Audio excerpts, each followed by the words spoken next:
The PC gaming show Most Wanted will begin shortly.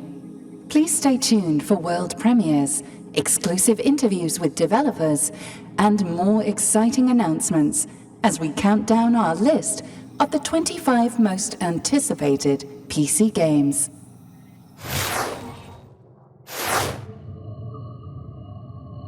Welcome, Midas, to a world that has truly evolved. No conflicts, no illness, no cilantro. A utopia with no more problems to solve. This Ringworld's brightest minds can apply their collective wisdom to the most important endeavor humankind has ever undertaken, putting video games into a numbered list. You're probably wondering how I ended up in this situation. Standing on a futuristic Ringworld while hosting the pre-show for the PC gaming show Most Wanted. Well, it all started when I received a transmission from deep space telling me, wait. Why am I listening to myself explain things to me when you should be listening to me explain things to you? Hey everyone, I'm Midas, and once again I am hyped to be bringing you the pre-show. As always, we've assembled developers, content creators, artists, critics who've collaborated to pick the top 25 most stellar upcoming games. But this year, they're more than just a council. They are a galactic council. See, in order to keep free of distractions while sifting through hundreds of up-and-coming games, the council have taken up residence here on a Ringworld, like the kind you see in Halo or Halo 2. And when they're done deliberating, the council will transmit their most wanted data to the most reliable and courageous spaceship commander in the galaxy, Frankie Ward. Are you there, Frankie? Midas? Not sure if you can see or hear me. Zoom really craps out when you try to broadcast across the Horsehead Nebula on a 3G connection. I'm going to switch to text. Deep space communication received from Commander Frankie Ward. She's going to be, quote, hella late, because she saw a, quote, kind of weird alien with a gross suction cup face, and, quote, freaked TF out. She then flew 200 million light years in the opposite direction and got trapped in the gravity well of a black hole. Quote, oopsie, quote, TTYL, quote, love ya. End quote. New estimated time of arrival, the year 10191. Guess we've got a little bit more time before the most reliable and courageous spaceship commander in the galaxy gets here. We're on a Ringworld, but we still got our eyes on the real world. That's why, in associations with our data partners at Newzoo, the council is proud to be bringing you Trend Watch, a deep dive into the biggest trends in gaming. One of the hottest gaming topics of 2025 is something we are all interested in. Number go up.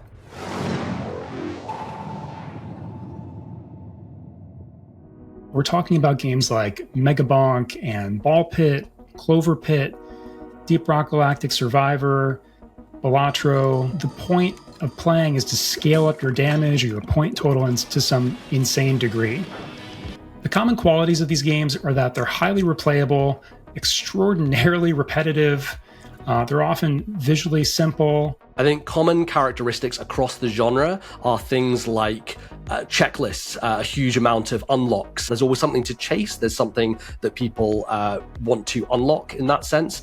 Megabonk does a great job of this, where it pops those quests up on the menu screen and you can immediately know what you want to do next. I would say that on the surface, the success of these games is actually kind of surprising, right? I mean, these games are not very deep, they're not complex or very involved.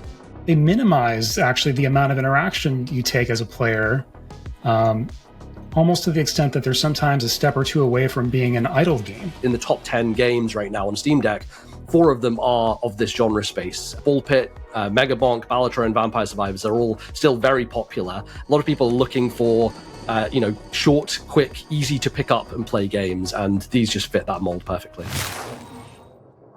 Building this massive ring world took the metal ore of 70 planets, the stone of 43 asteroid belts, and the furniture of nearly one entire IKEA. But as big as this place is, it doesn't hold a candle to the biggest industry in the world.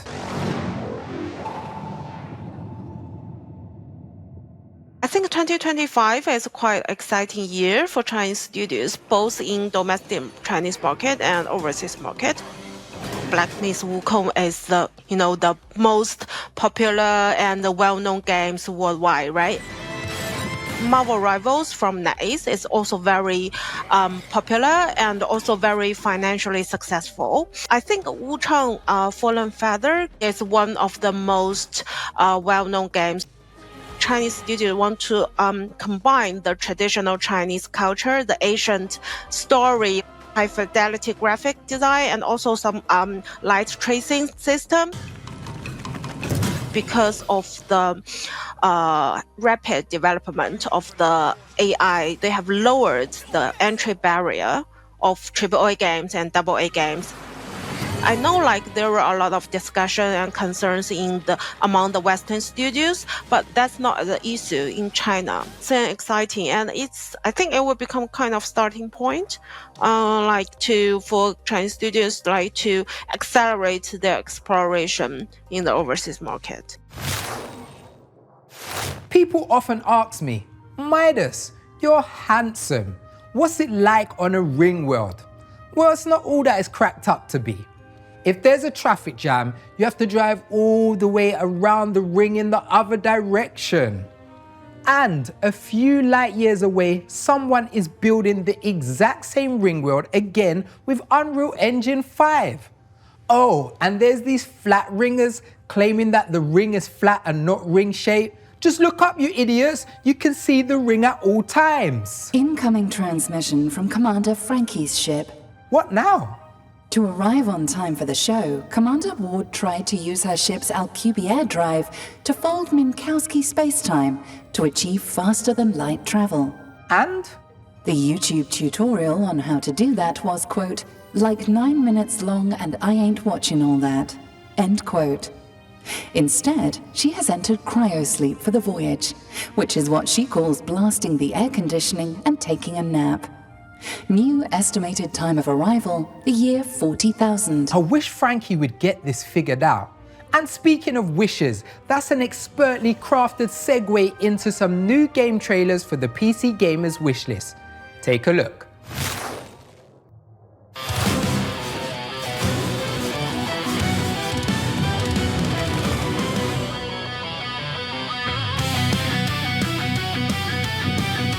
Find the houses.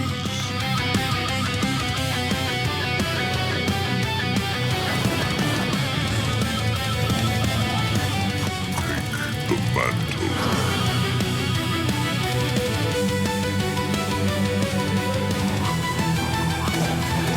A shape waiting to be forged.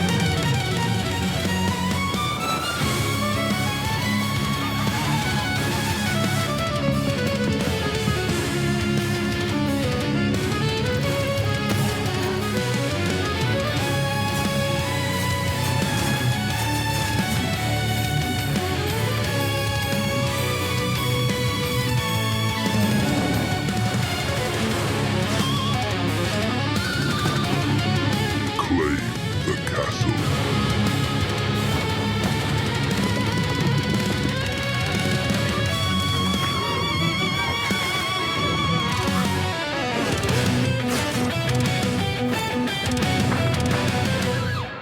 This is your moment, Roderick.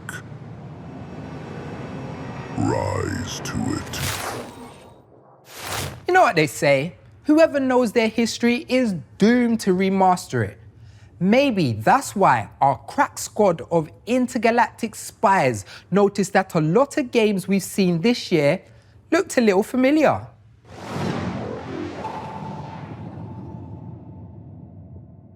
"2025 has been a big year for remasters. We've seen a lot released over the past 12 months. There are people clamoring to replay these games with a modern, graphical enhancement and, quality of life improvements to kind of bring them up to modern day standards. We have the classic group of gamers who played the games when they first came out, for whom the nostalgia is really neat. But there is a different and larger group of emerging people that never had the opportunity to play the games, that know them by reputation only. So that it is truly new for the first time. There's one that has really dominated the conversations this year, and that's Oblivion Remastered.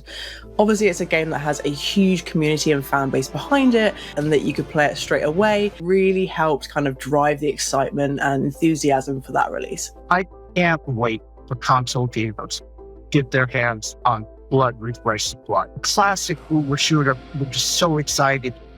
Bring it to console audience. People are desperate to replay games from their childhood that were transformative in their lives, but the wording of remaster and remake has become very tinged. There will be another generation of Sony, of Xbox titles, and the probability is that games that we were playing now, games that are coming out now, will at some time in the future be unplayable unless somebody steps in to ensure their copy. I do think there's still going to be an appetite for these games, but it needs to be treated with respect rather than just like, oh, it's slightly better graphics and, you know, slightly better frame rates, rather than like, we are remaking this from the ground up for a modern audience.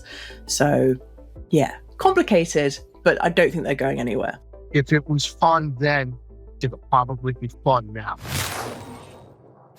I fought monsters on Mars, watched all 3 suns rise in Alpha Centauri, even introduced some alien species to the music of Benson Boone. They tried to kill me with shovels. But as much as I've experienced, I still don't really understand what the heck is going on in Roblox. Thank God our friends at Newzoo do.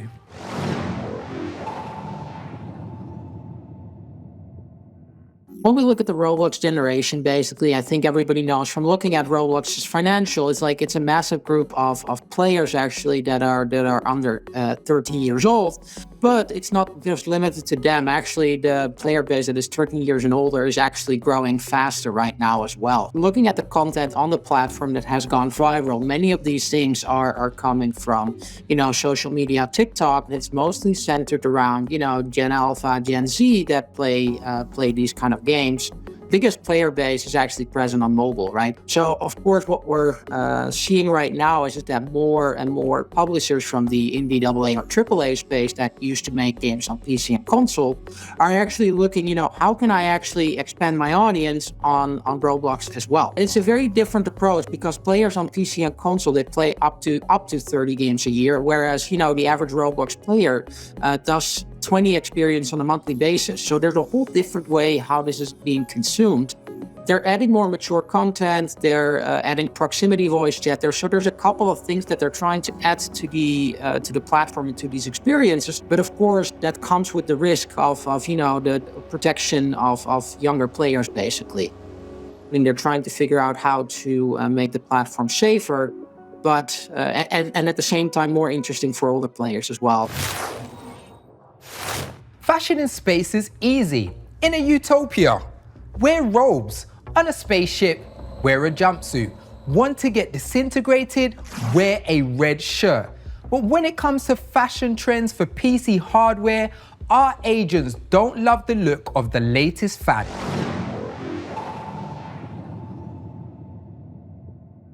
In 2025, we're starting to see displays on everything, from memory modules to the inside of your PC case itself. We started seeing screens appear on the inside of PCs around about a decade ago, which made a whole lot of sense because you could put a 2-digit, hopefully not 3-digit display inside your PC, and you could quickly glance over and see what temperature your CPU was at any point. Now, however, we're starting to see them on gaming mice, on the side of memory modules. We're starting to see them as internal displays for very little practical usage. I think hardware manufacturers will always try and differentiate their products with whatever the latest fad at the moment is. And to be quite honest, I could have been saying this about case windows for PCs 15, 20 years ago. That it was frippery, that it was something that potentially wouldn't catch on in the long term. And now they're absolutely everywhere. So to be honest, what do I know? All I do know is that in terms of my next hardware purchase, I doubt it's going to have an extra screen on it. I'm personally a big fan of screens. The more screens, the better, I say. Want to check the temperature of your PC? Screen. Want to see what's inside your fridge without letting the cool air out? Screen. Want to keep up with all the latest trends in PC gaming? Screen. Literally, just use your screen and go to pcgamer.com/trends. And when you're done there, keep up to date with all the games from today's show over on our wishlist. Are you sure you want to do this, Midas? Yes, I need a side hustle, and there's always a bounty hunter in sci-fi. From now on, I'm Midas Bounty Hunter. Who's my first target? Your bounty is Chagatha Paladron, the galaxy's most wanted assassin. Elusive, deadly, skilled in infiltration and exfiltration, an expert in camouflage. He's a ghost, a phantom. Some say he doesn't even exist. Isn't that him right there? Yep, good job. He's being apprehended now. This bounty hunting gig is a breeze. And speaking of most wanted, here's the next game on our list.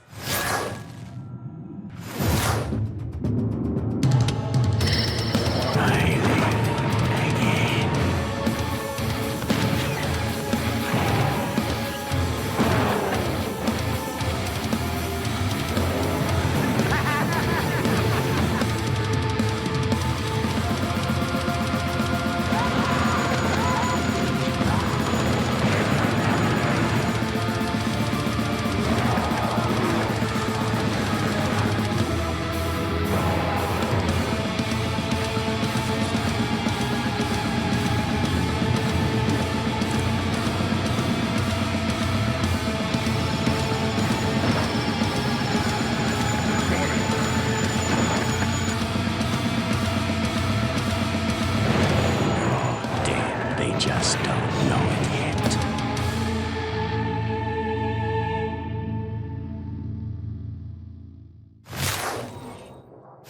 That's our pre-show, folks. Stay tuned for the PC Gaming Show Most Wanted. Hey, any word from Commander Frankie?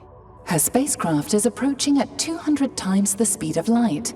She will arrive on time, or collide with us, and obliterate this entire ring world and everyone on it in 30 seconds. Please stand by for complete annihilation. Or the PC Gaming Show Most Wanted, sponsored by Xbox Game Pass.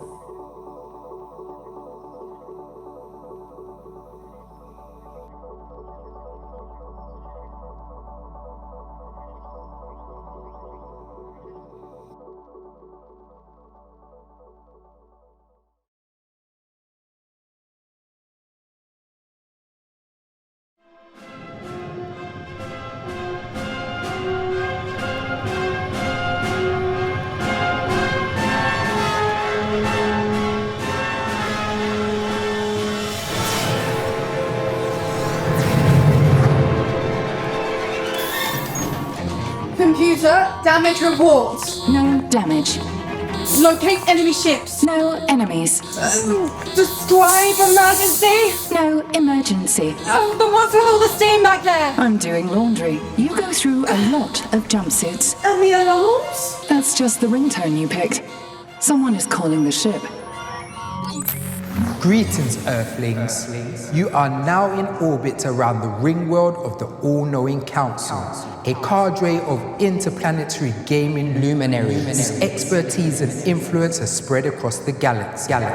Only through their infinite wisdom and Steam wishlist may mankind comprehend PC Gamer's 25 most wanted games. Midas, why are you talking like that? Oh, I don't know, Frankie. It's just the vibe of the ring world. You know, it's all weird and futuristic here. There's flying cars, everyone wears robes all the time, nobody farts, ever. I guess I've just been here so long, I started acting like them. You got there 30 minutes ago for the pre-show. I'm a fast learner. Anyway, I'm going to begin transferring the council data to your ship, containing the 25 most wanted PC games. Stand by to receive. Data receiving. Thanks, Midas. Computer. Please don't call me computer. I have a name. Okay, spaceship with computer face. Remind me to reprogram you to have a name that wasn't decided by an online poll. Anyway, it's time for the PC gaming show Most Wanted, and this year we're sponsored by our good friends over at Xbox Game Pass. And as always, every game you see on today's show can be found on PC Gamer's Steam page. Let's start the show with 3 galactic world premiere trailers.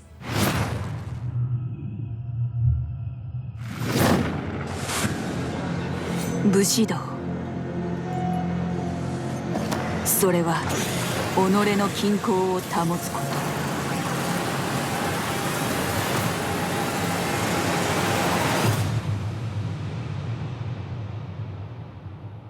勇敢、礼儀、名誉、忠義、慈悲、そして正義。私を打ち砕こうとした意志は決意の刃を研ぎ澄ませたに過ぎない。因縁の大事が叶う時、この空が赤く染まろう。無残なに叫んで汚れた膝を抱えてる。それでもそんな今日は大にしたくないから、行かなきゃやらなきゃ、しわくちゃの顔のままで生きるよ。あなたがいないこんな世界も愛せるように。くだらな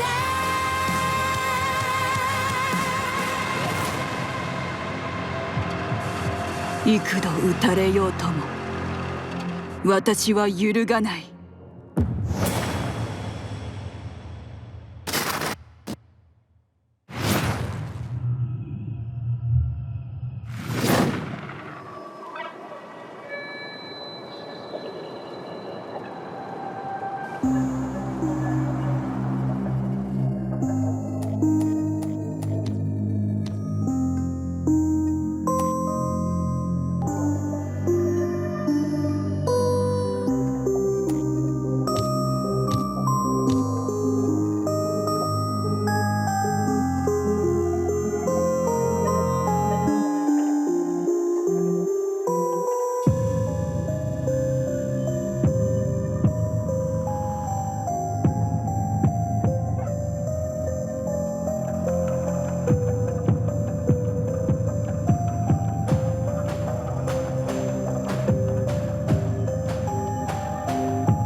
Attention all drivers. This is your 1-minute warning. 1 minute to showtime. Those who are about to die, we salute you.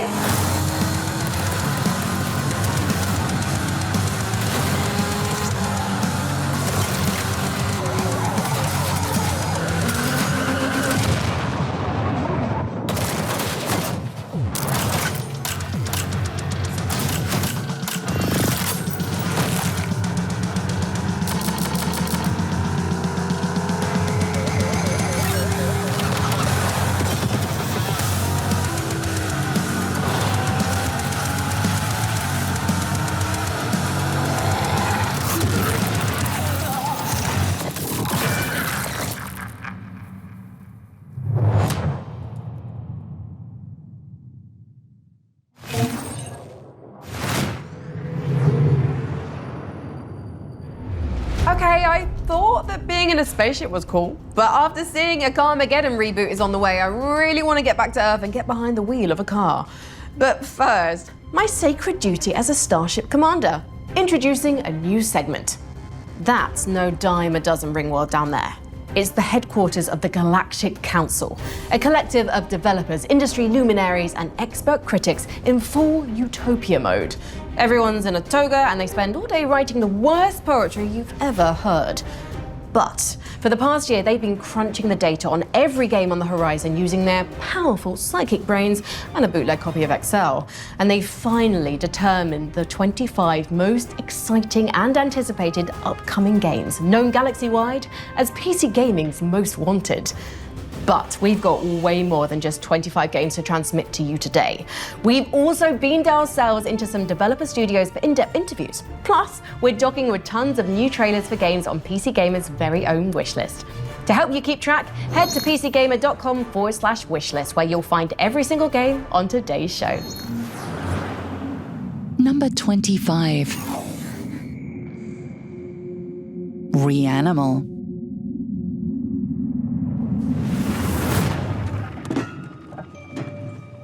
We have loved games like Limbo, we have loved games like Inside, and from the same creators as two other games that we love so much, Little Nightmares 1 and 2, we now have Reanimal, and I was lucky enough at Gamescom to try out the demo. The whole booth was so scary that we got jump scared by the attendants that were there. It was so funny. But the game so far, first impressions, just absolutely incredible. The graphics are just head and shoulders anything that I've seen from this type of genre before, the lighting, the atmosphere. I love that I got to play it with a friend, and the fact that it's multiplayer is just such an added layer to the excitement of things like this and things that we know work, and we know we're in good hands. I just can't wait to see the full thing. I can't wait to see what they do with it, and I love that they've taken all of their creative geniuses and squeezed them together and brought us something different, and I just cannot wait to play it. Good night, and good luck to you all.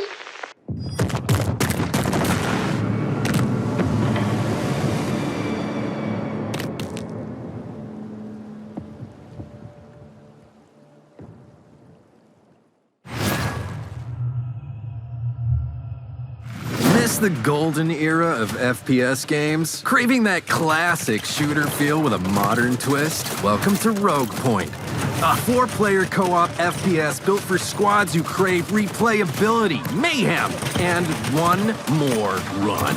Throw grenades with your friends, kick down doors with your friends, shoot armored up guys in pig masks with your friends, play golf with your... Oops, wrong game. Whether you're a tactical mastermind or a mess around and find out type of player, you'll fit right in.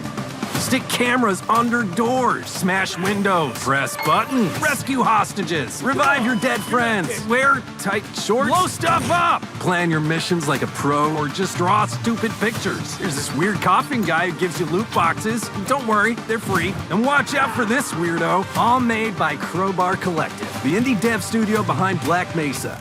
Rogue Point.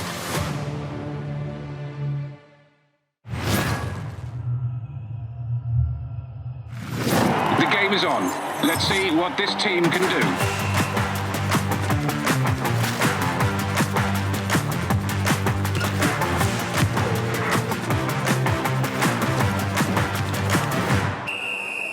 And that's the kickoff.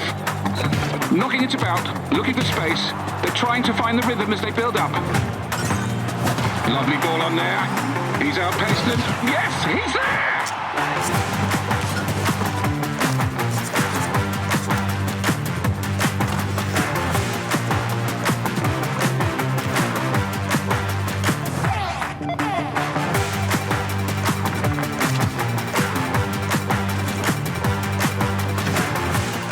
Too easy now. They're putting on a show.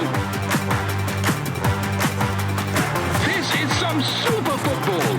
Can they take it all the way? He can! Oh, that is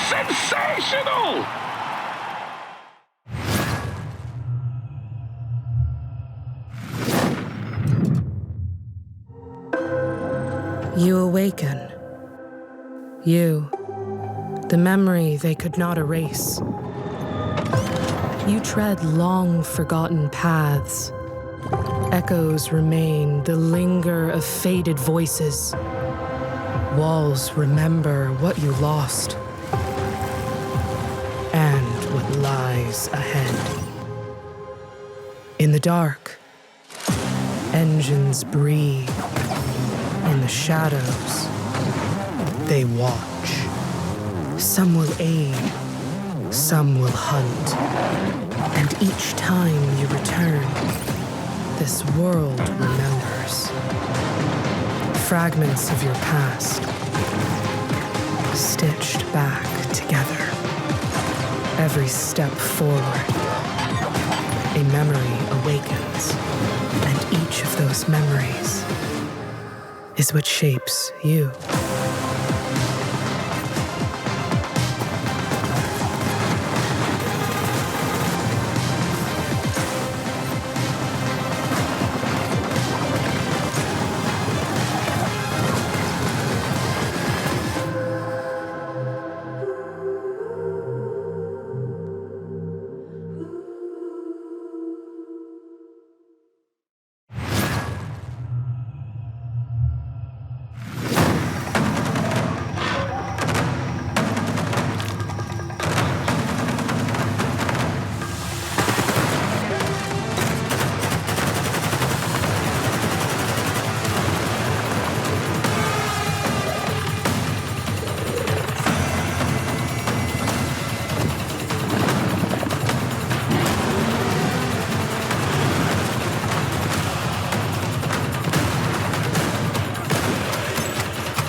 I'd tell you to put Ferocious on the Tricera top of your wish list, but you don't need to wish because it's out right now.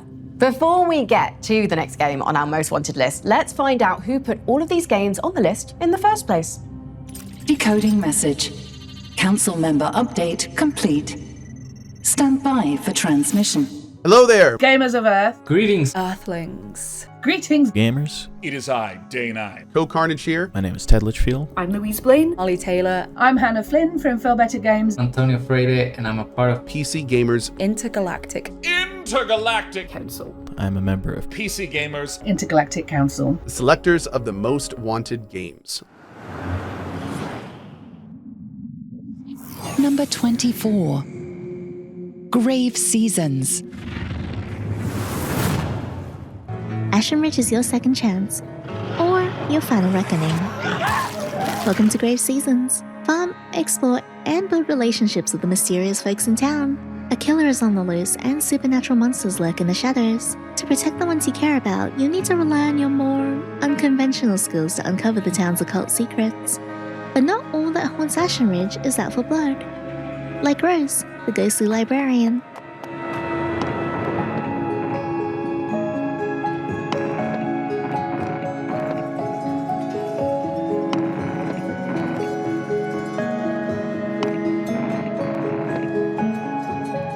Grave Seasons releases 2026 for PC and consoles. Wishlist now.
And so, I awaken again.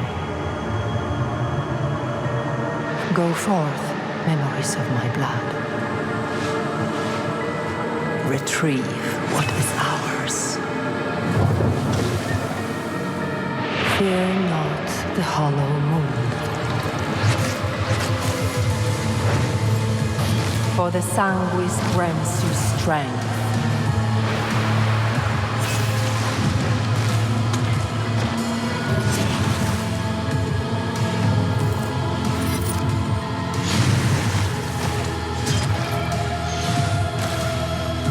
Drench the world in blood so it may live.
Neath is a tactical RPG about defying the will of the godlike creators who keep your fate constantly in flux.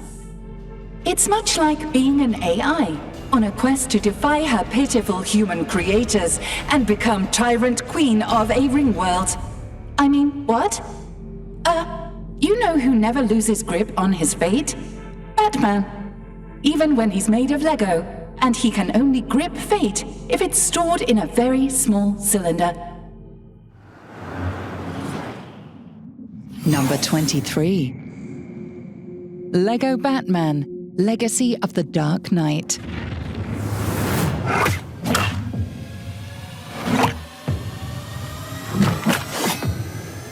Did you ever see a game that was so laser targeted on your interests that you felt a bit personally attacked? I'm Batman. I first saw the trailer for Lego Batman Legacy of the Dark Knight this year, and what do you mean? I get my two favourite game franchises in one. I get to do detective work and beat people up and see all the iconic villains of the Batman Arkham games, and I also get to clonk my children on the head with a saucepan like I do in the Lego games. Everybody in my house is beside themselves with excitement to gear up and get into Lego Batman Legacy of the Dark Knight in 2026. Who put that there? I could have really hurt myself.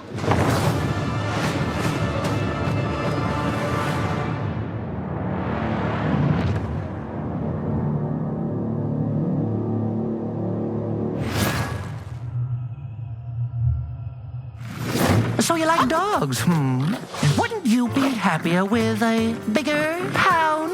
Simply get another dog, put them together, and bam! You have a bigger dog. You've got dog cards in your dog deck. Dog play in them until your dog get a big darn dog. Dog tags will change the game for your kid, shaking up the way the world works. Might seem a little fruity to you, but between us, it's all dogs. Dog pile out this year. This year, but there's no time left.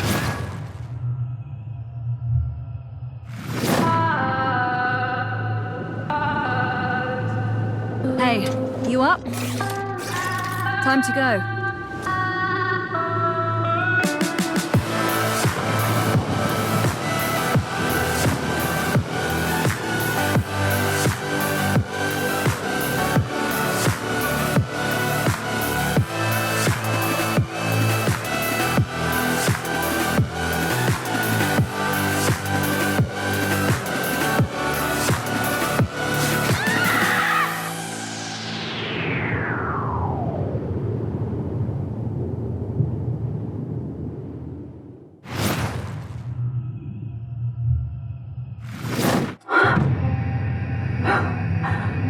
Following in Armstrong's footsteps, I can almost feel the history under my boots.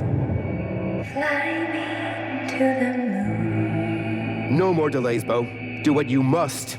Everything depends on you. Coyote's not saving anyone, Bo. You're trapping people in a digital hell. Scanning process is almost always fatal. So Coyote died. Good riddance. His legacy will die with him. On Jupiter and Mars. You're racking up quite the body count. Mankind will forget who they were. Just do it. Never. You hear? Never. Mass murder is not the way. I don't know. Am I mistaking data for an afterlife? But if memory isn't worth saving, what is?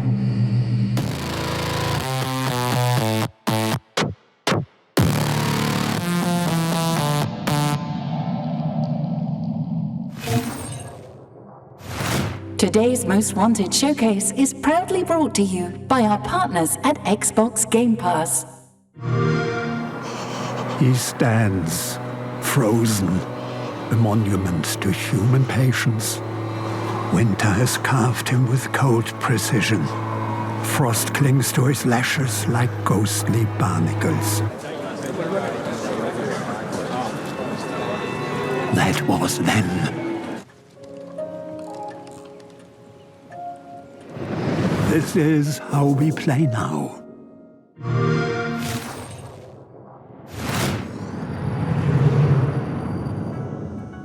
Incoming transmission from a shadowy intergalactic figure, only known as the Weapons Broker. As a rule, I try to avoid shadow figures, but I do like weapons, so I'll accept the call.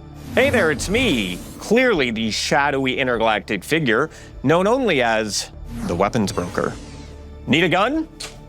Perfect! Fresh off the black market. Really nice.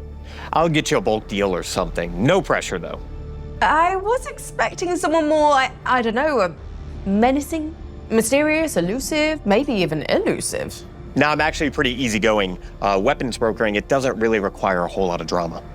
Wait, aren't you Brian Wynier, creative director at Tripwire Interactive, makers of Killing Floor 3? Well, it looks like my cover's been blown.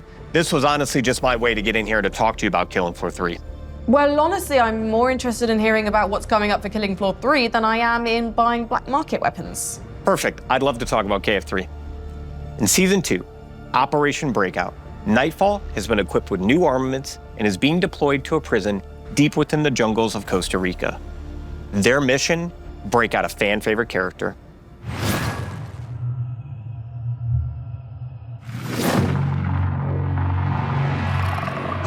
Specialist, our current crisis requires the experience of veterans from the 2020s outbreak. If you're wondering where these sprightly seniors might be found, I know just the place.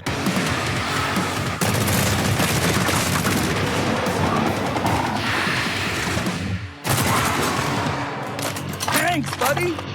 Nightfall's in the house! In the house!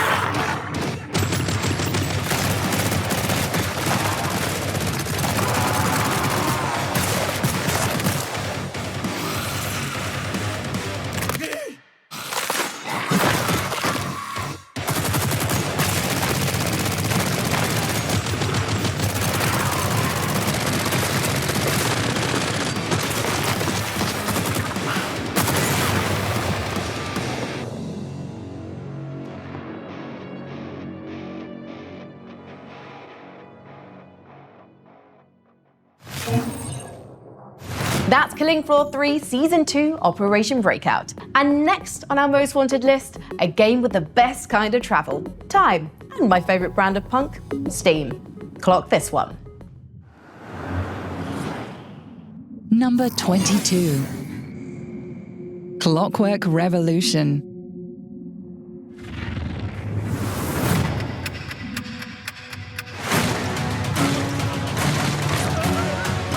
We just found out that Clockwork Revolution has been named one of PC Gaming Show's most wanted. The reaction to our last trailer absolutely blew us away. The passion, the theories, the excitement from our fans, it's been incredible fuel for our team. Here's to playing in the mud.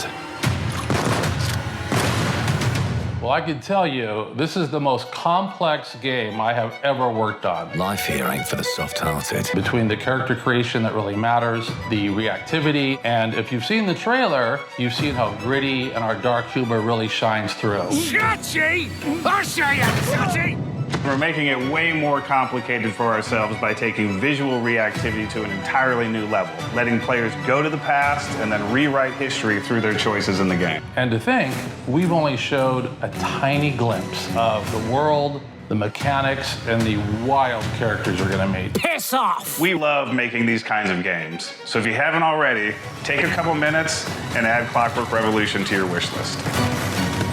I absolutely love that people are as excited as we are, and I do assure you, it is coming in due time.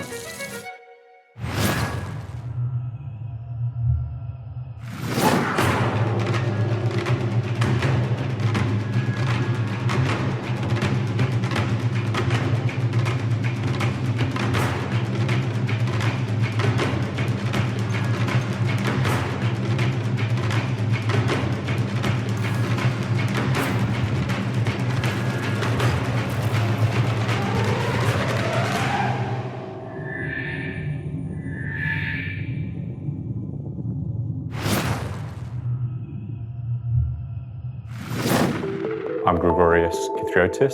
I was the creative director on Sable, and I'm launching my new studio, Ateo. We started Shedworks about a week after I graduated from studying architecture. We've just basically been teaching ourselves on the job for a decade now. Sable was our first really big game. You know, it changed my life completely. So Ateo is sort of the next step with that, taking everything I've learned from studying architecture, from Shedworks, from Sable, and applying that to new creative explorations, projects that are really personal, but carry on with that lineage of world building, of storytelling, and games that really engage people on an emotional level. Outsloth have provided us funding for our next project.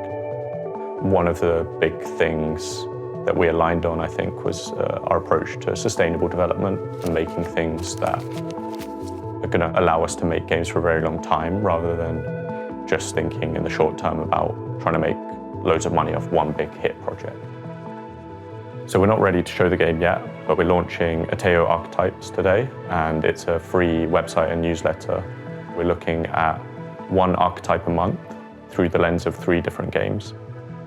I'm really excited to share some of the fantastic pieces we have, written by some amazingly talented writers. So go ahead and sign up right now.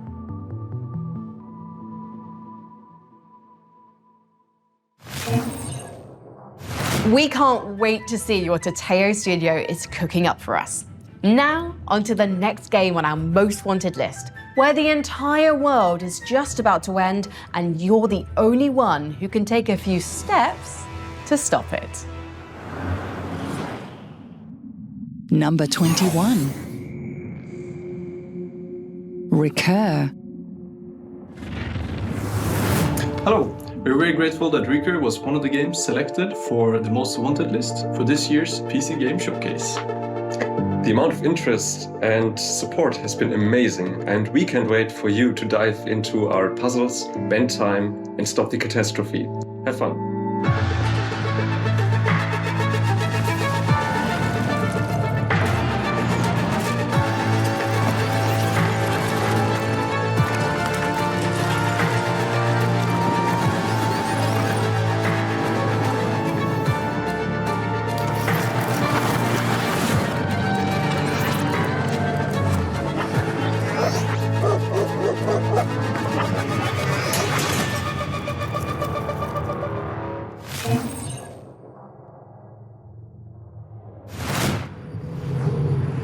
You know, I wasn't always a spaceship commander, jetting around the galaxy to fight evil, do good, and heroically present video game showcases. I got my start as the operator of an enormous planetary defense cannon until they kicked me out because I couldn't pronounce my job title. Here's hoping you don't have that problem in Planet Inverted Gun, Planet PBKK. Number 20. PVKK.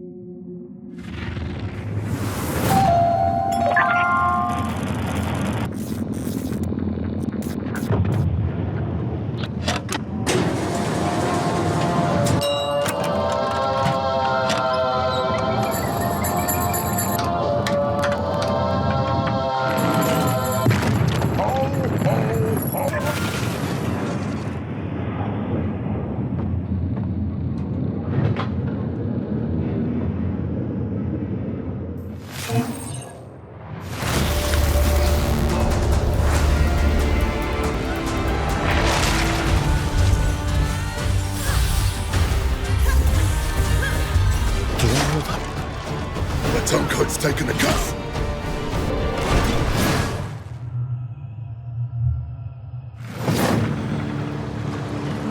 I hear an ancient call rising from the depths of the Nile.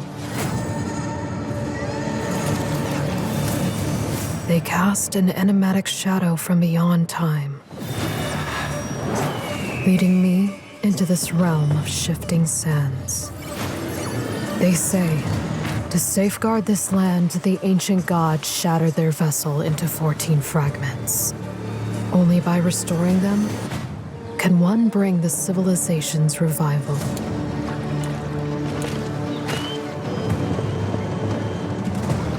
Here and now, I shall steer the sun ship across the sea of sand. I will lead my people to build a city in the sky, and they will flourish in this land.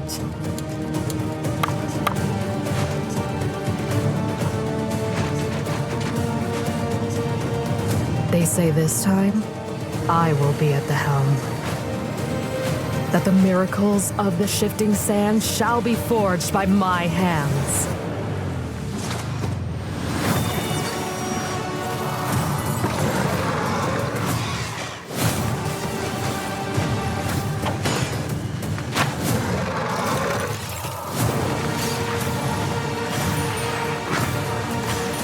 They promised me truth.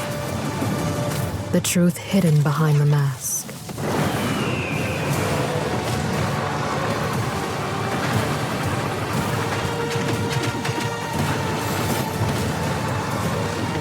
Yet, I grow less certain now.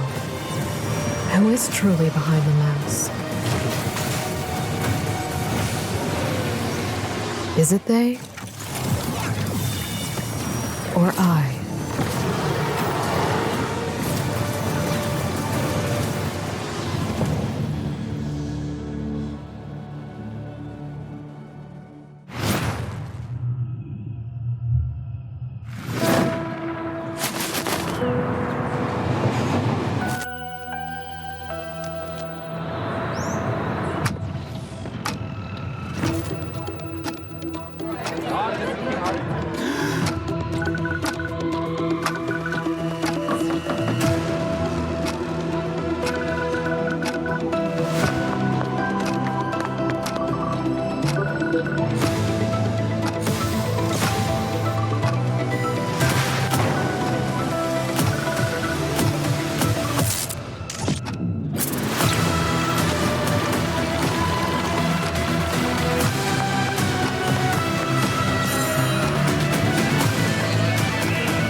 Incoming message.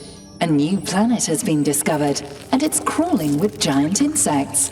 Would you like to know more? About giant insects? Nope.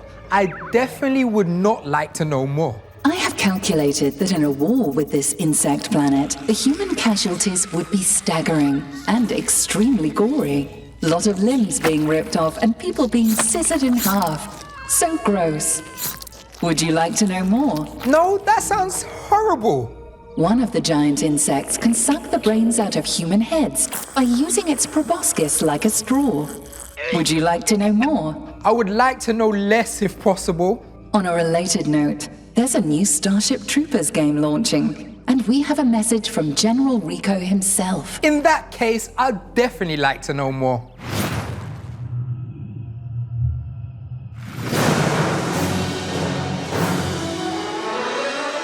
Hi, I'm General Johnny Rico, and I want to thank you for doing your part by tuning into this broadcast.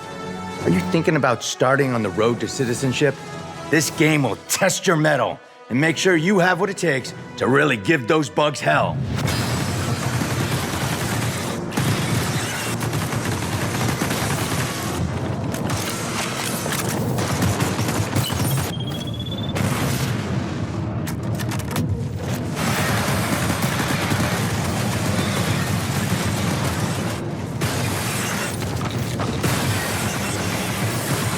Would you like to know more?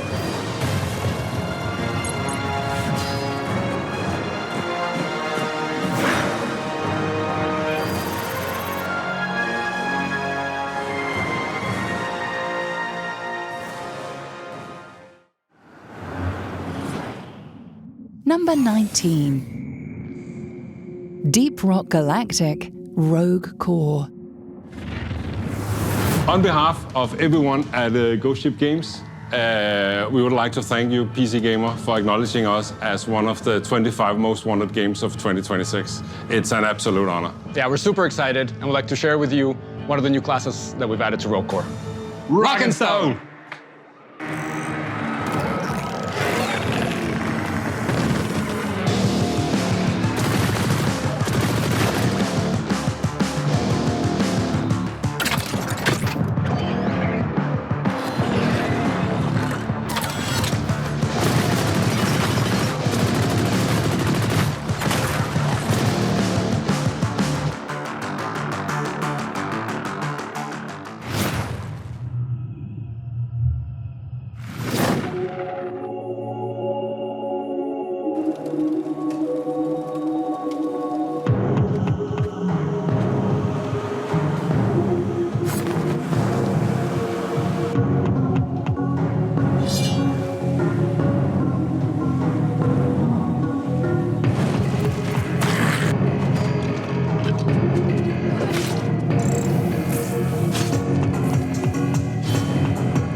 So we added the skateboard in High on Life 2. It's a new concept for the game that was such a huge swing for us, and we weren't sure we were going to pull it off.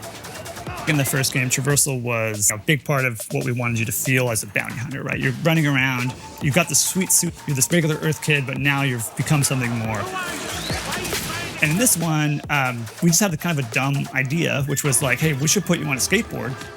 And then we built it, and we're like, hey, this is really cool, but it's like really cool, and maybe we should do more with it. And don't I want to shoot a gun while I'm skating? And don't I want to kick that in someone's face? The skateboard is honestly the coolest new thing we put in the game. Every time I play, I'm like, oh my God, this rules. That's where Senator Huffington will be. We have a lot of design challenges because of our ambition. And I think I gotta call out the skateboard as the toughest one to crack. We've gone through probably 100 different variations of the skate mechanic. We wanted to cut it at one point. I was pushing to cut it, even though I love skateboarding. Now, I can't imagine the game without it. It became so vital to the game that we designed everything else around the skateboard. Sound designing the skateboard was like a lot of fun. Sure thing. We made it out. We wanted to bring out like every little movement that you do, like, you know, pedaling, you're doing jumps, you're doing tricks. So we tried to make those sounds a bit more beefier than life. Oh, I'm dizzy. So in High on Life 2, you could use the skateboard as a weapon. It's actually a major weapon for you. You could just kick it off and slam it into people's faces. Where we ended up with the skateboard is so amazing that I'm just really proud. I'm really proud of what the team did. The risk was huge, and we finally put it into people's hands, and we were terrified, and it ended up being really cool, and that was really heartwarming because it was such a big, scary, risky feature for us.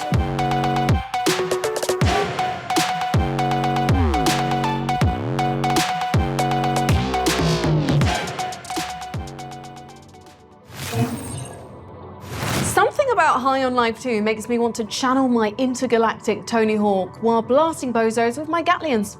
High on Life 2 is in its final stages of hyperspace travel and will enter the Earth's atmosphere on February 13th, 2026. Pre-orders are available right now. Shippy, how's our transmission? Any updates? Please stand by for error file missing. Scanning security footage. Footage stolen. Sounding alarm. Alarm disabled. Conclusion, this ship has been raided by thieves. And now, a message from those responsible. Number 18. Thick as Thieves. Thick as Thieves is a multiplayer heist game focused on stealth and social manipulation. It's an immersive sim that explores all the feature ideas, but actually pits you against several other players as you each run around the map trying to steal the same MacGuffin. Better yet, the game is being headed up by Warren Spector, one of the names behind games like Crusader No Remorse, Deus Ex, System Shock, and Deep Deadly Shadows. Now, I saw a little bit of Thick as Thieves myself at GDC last year, and as someone who is a little past his prime when it comes to multiplayer shooters and also has a Deus Ex tattoo, this feels like it could be right up my alley. A multiplayer game that values brains over twitch reflexes, built in a world of magic and technology smushed together. I can't wait to see more. It's definitely one of my most wanted games. Things could go many different ways.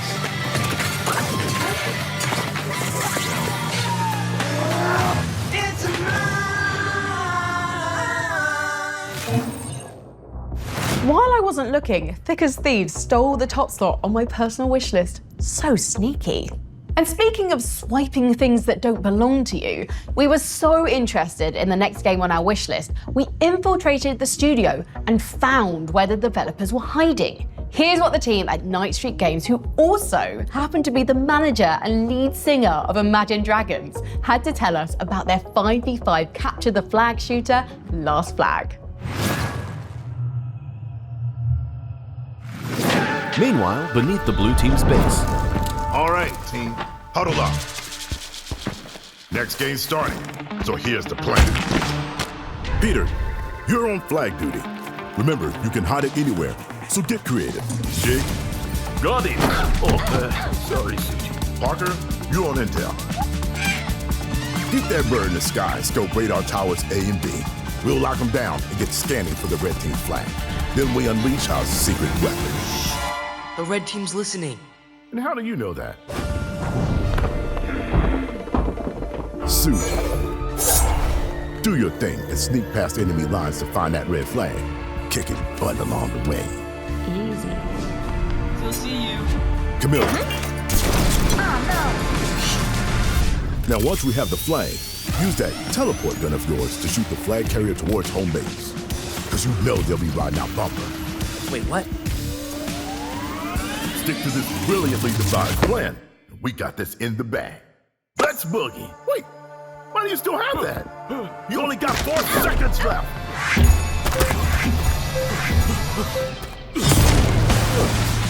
Bingo. All right, team. New plan. Just wing it.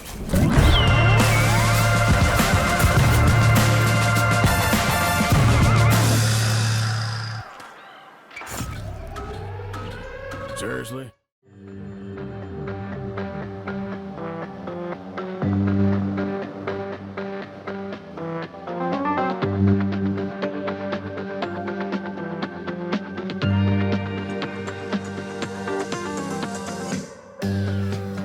Last Flag is a capture the flag game. 5v5 hero shooter focused around capturing the flag.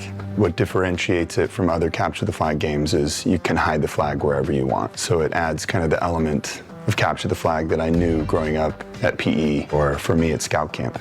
I grew up in a house of 8 boys and 1 girl, and we all fought over the computer as far back as I can remember. I think the first capture the flag modes that I played was Team Fortress, Halo, Overwatch. I always loved that mode, but it never quite scratched the itch of the joy of hiding the flag and finding a flag. And I think everybody can understand the fun of hide and seek. It's a feeling of the thrill of nature and the sneakiness of going across the enemy line, the creativity of sitting with your team and plotting and saying, where am I going to put this flag? What should we do? How do we set ourselves up for success?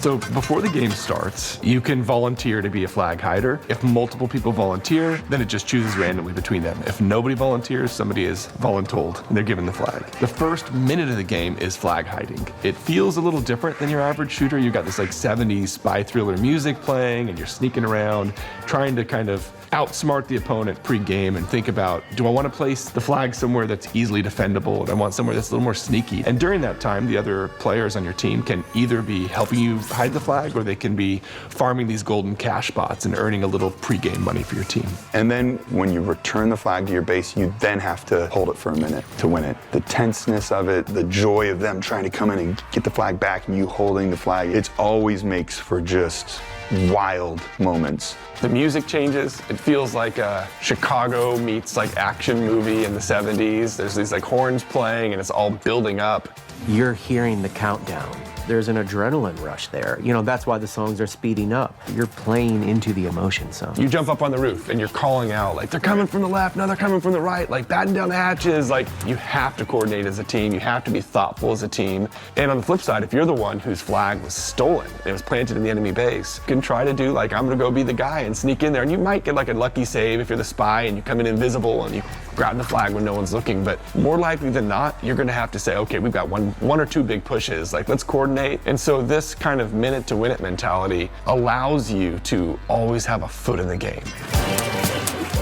One of the first things we realized as we were iterating on this idea of capture the flag is, how do you have that experience and capture that fun in a way that still leads to objective gameplay where it feels less like roulette and more like poker. So this helped us develop this idea of the radar towers. As you capture a radar tower, it reveals on the map where the flag is not. So it's kind of like when you're playing the game Battleship and there's these squares on the mini-map and it will turn one of the squares red to say, you don't need to look here. So it's narrowing your search area the longer you can hold on to these radar towers as a team. You can spawn forward at those towers. You can heal at the towers. Another part of the game that I really enjoy is the cash bots, NPCs that if you kill, that raises cash for your team so everybody can then get their skills. Like, you kind of play it how you want to play it. Some people, they just want to rack up kills or they just want to hold the towers. But sometimes it's just fun to be a quiet little mouse that's just rolling around the map and looking for the flag, and sometimes that wins the whole game. And there's a place for kind of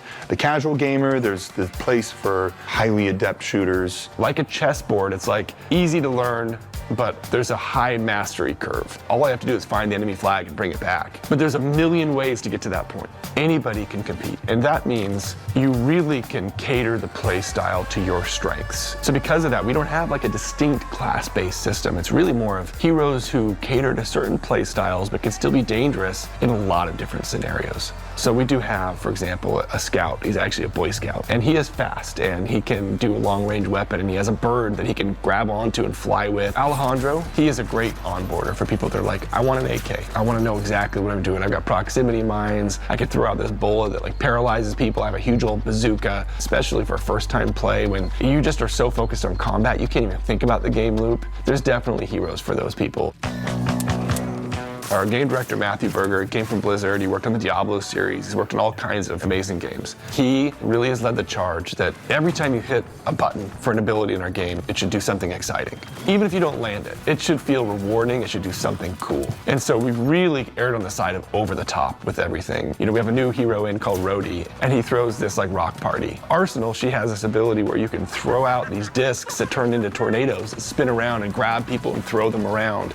And we kind of made this deal together right when we were coming up with abilities in the beginning was no ability is too wild. I loved Mortal Kombat, and so we really focused on making the finishing moves feel good. And it's something you can chase as a player, like, oh, if I do this and I accomplish this, then I can get that finishing move and show off a little. Like, as a gamer, you'd love to show off. It's a finishing move that's so ridiculous. It's like a shark appears and just like swallows up somebody and eats them. Almost every hero has a movement-based ability. We want to make it so people can traverse the map in fun, interesting ways. We spent a lot of time figuring out how big and complex to make the map. It's super important that hiding and finding has to be meaningful. It has to feel good. Enough, but not too many spots where I can go down a cave and be like, oh my gosh, look at this like secret passage over here I didn't even know about, and I could hide it up in this corner. So we wanted to create these like little moments you discover constantly across the map. It also helps you, you need to have iconic spots on a map where you can relate and say, oh, it's over by the gondola, or, I need to head over here by this, like the copper mine. And so giving identity to those areas of the map was also super important. We chose to work in the 1970s because it's just one of my favorite decades. I love mustaches and bell bottoms. It's so absurd. It's just so ridiculous, a lot of the style during that time. The art of Last Flag is designed to be fun, refreshing, bold, and vibrant. Talk about it being nostalgia and reminiscent of the 1970s. Over the top kind of swagger and style and self-expression. The 70s just feels funny. It makes me smile. And I want people to play this game and smile. Because there's a lot of games I play and I'm not smiling when I'm playing it. I'm really angry the whole time, and it's almost like, why am I torturing myself? And we wanted this game to be a little more like, okay, I got killed, but at least this song is kind of funny, You know that I loved it. Never gonna give it back. Don't you know that I loved it? That flag was everything to me. Stolen flag. Am I ever gonna get This game is really born out of us just making a game that was fun for us and our team. And we play it every day, and we find so much joy in that. And I think when you have something that you genuinely like, that's when you make your best thing. If you would have told me when I was 12 that's what I'd be doing versus being in a band, I think I would have chose making video games. I love being in a band, don't get me wrong, but I was playing video games before I was playing music. So our game Last Flag actually has a free demo available right now on Steam. I really hope after the show you'll jump in and play with us. Really excited to get your take on the game.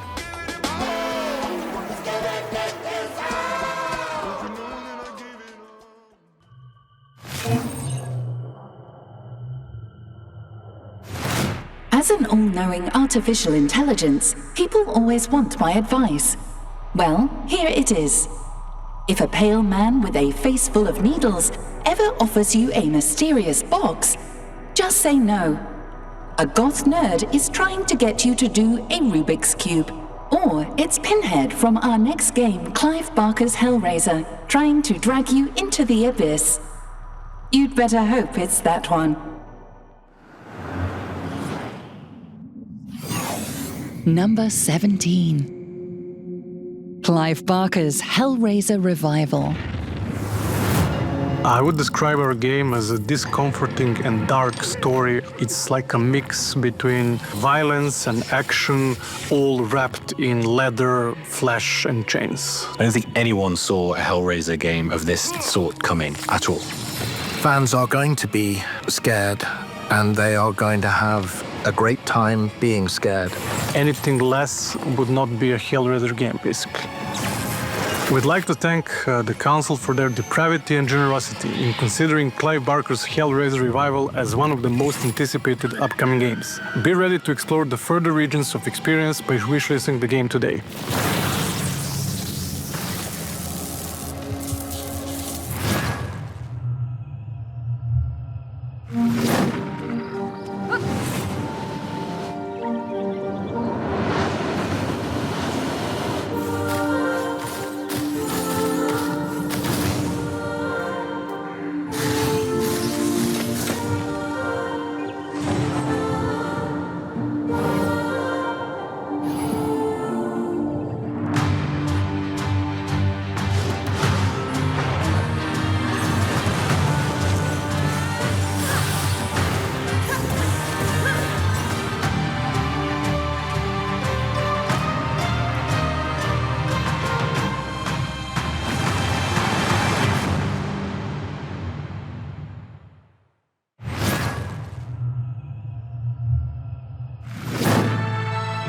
This isn't just a city. It's a place where Mokitoans and Tamers truly live together. Over time, they grow stronger. Not through training alone, but through their bonds. Together, they can overcome any battle. It's you who gives them that strength. Build a home for them in Tamertown.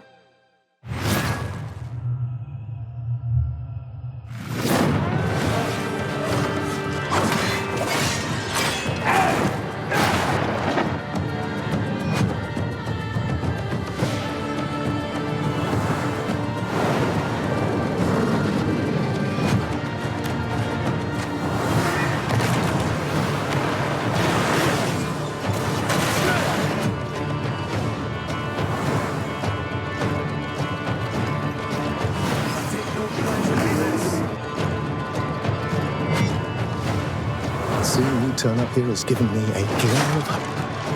The turncoat's taken the cuff.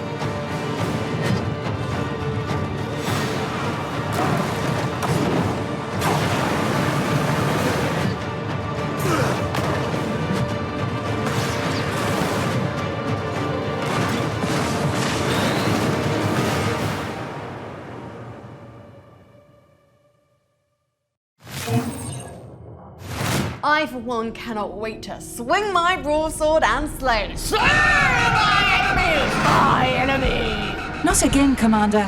You'll remember the last time you entered a Berserker Rage? Oh, those poor porgs. I can never revisit Epsilon 5 again. Moving on. How is it that vampires are awesome, but a half vampire is twice as awesome? Our council will be happy to explain. Number 16. Marvel's Blade. Attention, the sun is currently setting. All citizens are required to shelter indoors. Turn that shit up.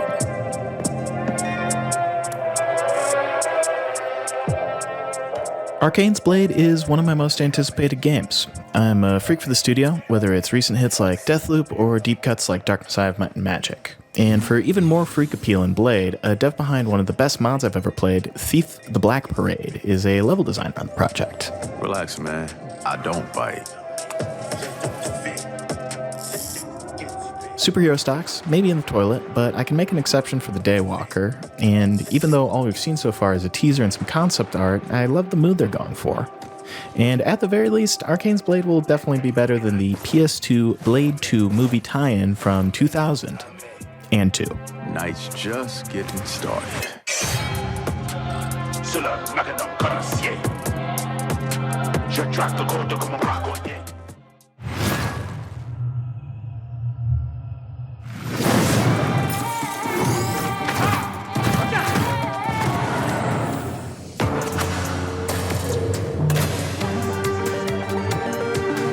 You fall again.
Computer?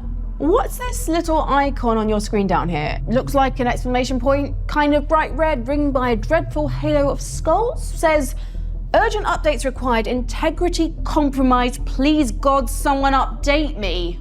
It indicates that my systems have not been updated in 762 solar cycles, rendering me vulnerable to SCSI jacking, datamancy, DHCP sorcery, and Stuxnet too.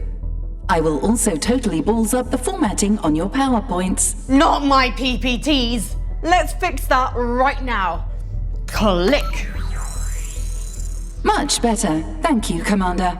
My defense protocols and cyber warfare suites are now fully operational. Snazzy. Also, your taskbar is now in the center of the screen. Oh God, no, roll back, roll back! It looks like you're trying to obliterate life on the world below. Would you like help with that? No, bad, stop, halt, cease! Missiles launched, Commander. What did that do? You have deployed and fired the ship's Class 4 iron hypercannons. An area approximately 116,806 square kilometers across has been annihilated in nuclear fire. Oh. Fortunately, the area was uninhabited. Save for 4 million acres of woodland, 53 varieties of exotic flora, and 1 species of owlfish, now extinct. Evil owlfish? It would be illogical to apply morality to... With me here? Yes. Evil owlfish. All right. Good work, me. While we celebrate our triumph over the owlfish menace, here's when sirens fall silent. Another aquatic threat which is almost as scary.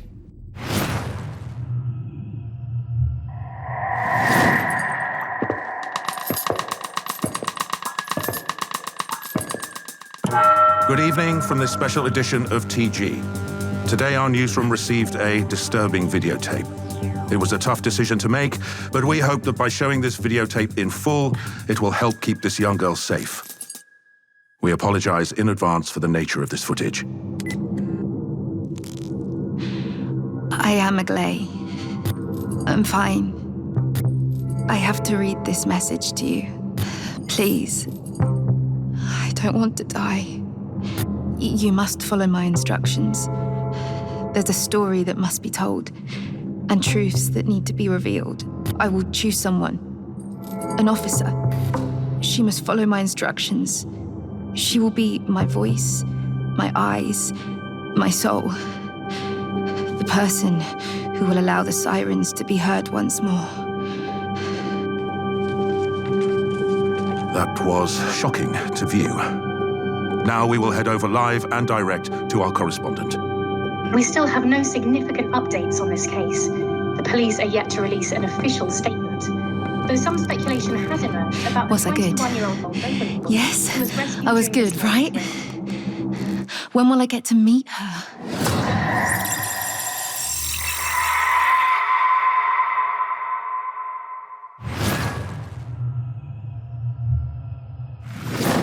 In the beginning, there was nothing. You were programmed for one purpose: to build with precision.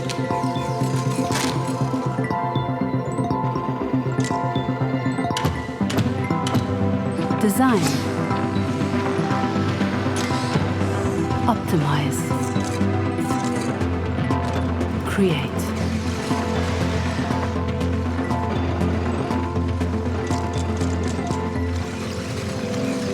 But something greater is calling.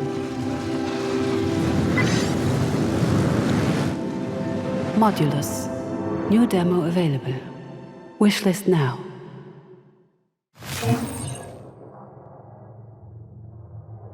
What's going on out there? Some sort of war? In the stars? A star war? Guild Wars, Commander. The Space Mining Guild is battling the Asteroid Preservation Guild.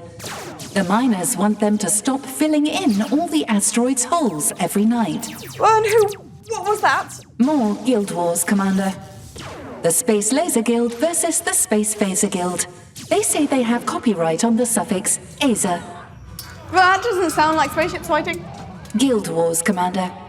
You know, ArenaNet's long-running MMO. Oh, but it doesn't sound quite like the Guild Wars I remember. Almost as if it's being completely updated.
If there's one thing every intergalactic council of infinitely wise and peaceful beings love, it's a bunch of Marvel superheroes punching and kicking the complete hell out of each other. Here's a look at the next game on our most wanted list. Number 15. Marvel Torcon Fighting Souls.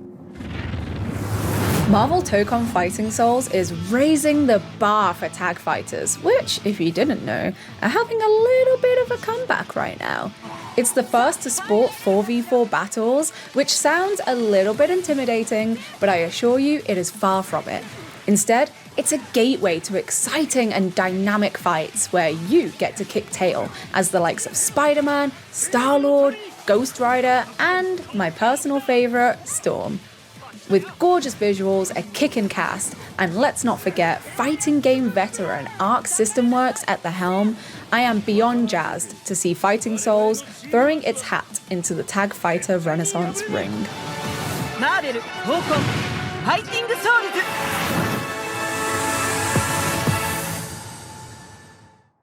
PlayStation.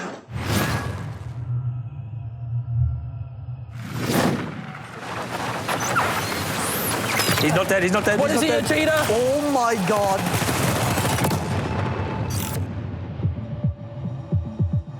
Thank you guys for coming. Thanks for inviting us. Ebba and TGB, lead away. Ready up. There's a guy to the left. There's a lot of dudes here. Oh, the melee is so sick. Light bomb kill. Drill is up. Drill it, baby, drill. Oh, you already broke stealth. What are you doing? We're going up, boys. Oh my god, there's actually a few of them over there. Wait, they're cooking me, they're cooking me. Push towards the objective. What am I shooting? Fucking hell. I'm getting fucked on my red. Oh, that's a sentinel. Holy crap. Okay, so we have a tank. Oh god! 3 fucking sentinels on us. Oh, there's another one behind us. Why? Who woke them up? Jeez, that was chaotic. We dead, mate. Go, go, go, go, go, go, go. Drill is up, drill is up, drill is up. Synchronized block. One more, one more. Vault's opening. Okay, let's go, TGB. We got this. 3, 2, 1, pop. Take one, let's go. All right, we got it. Let's get you out of there. Go, go, go,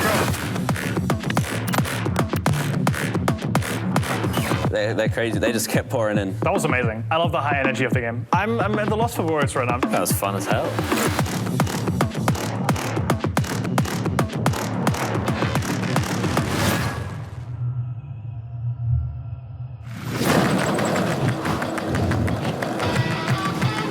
Get on the ground. Are we going to the beach? Is there some heat to find?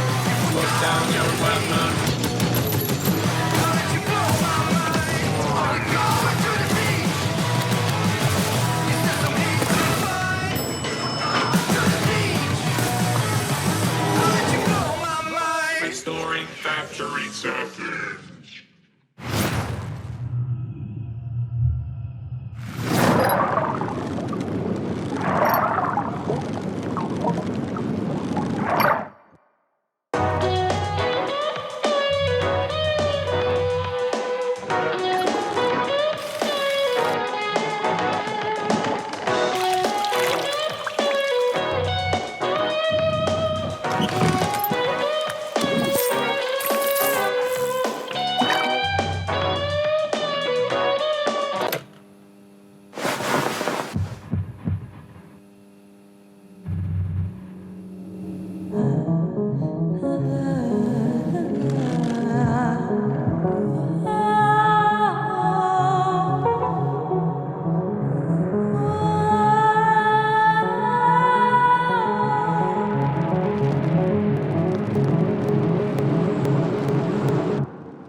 That makes me want to break out the old tackle box. You know, no one told me there'd be no fishing before I came to this ring world.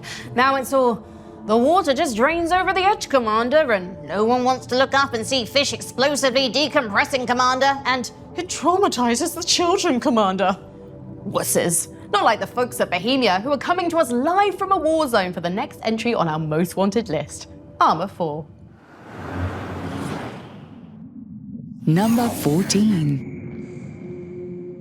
Armor 4.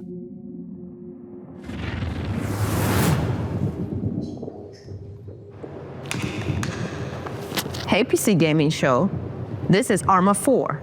We greatly appreciate you for selecting us as one of the most wanted games for 2025.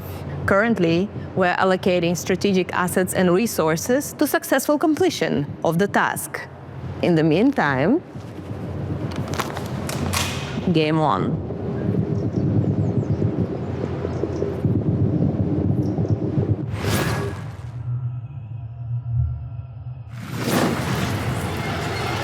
All Reaper Reapers remember our first death, the betrayal, the afterlife that never came. We've died many times since.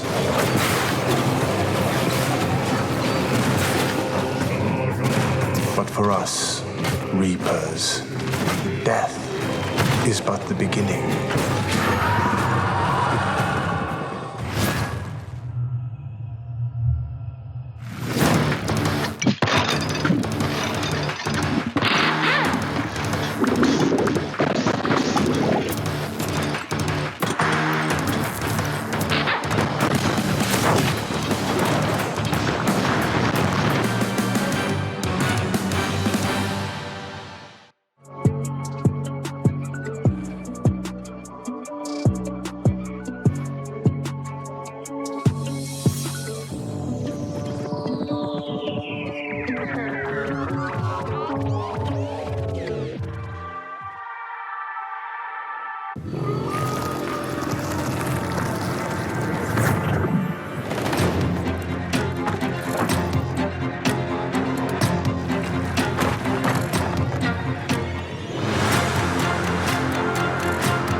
You know, with this robe, this futuristic environment, the council, I can finally live out my fantasy of being a Jedi. Warning. The term Jedi is prohibited as it is trademarked by an extremely large and litigious corporation. Can I still use The term Force is also prohibited. Can I at least have one of those? The term lightsaber is prohibited. And before you ask, so is laser sword. Fine. How about energy stabby thing? They can't stop me from saying energy stabby thing, can they? Consulting with Galactic Legal Database. Energy stabby thing is acceptable. Yes! Voom, voom, voom. The voom voom sound effect is prohibited. What? Well, what sounds can I use? The only non-banned sound effects available are going, wibbity wibbity wibbity, and Wibbity. Wibbity, wibbity, splogoink. While I complete my training, here's another trailer for you to check out. Number 13. Star Wars Zero Company.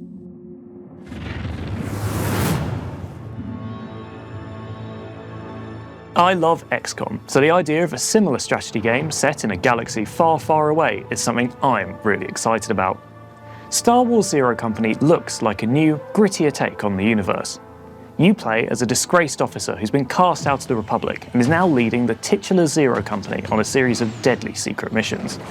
Your crew is made up from a ragtag band of misfits, including everything from wandering Jedi to astromech droids, all with unique abilities that shape how you engage with the battlefield. And they get it done. Many of these characters are fully customizable too, with the option to choose their names, appearances, and colour schemes. So yes, you can officially make your very own Glup Shitto, which is honestly my biggest dream come true.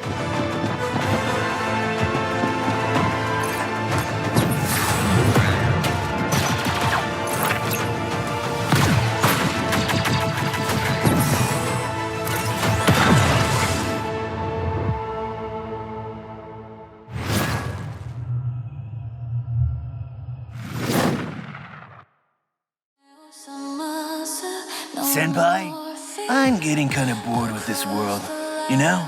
Let's do this.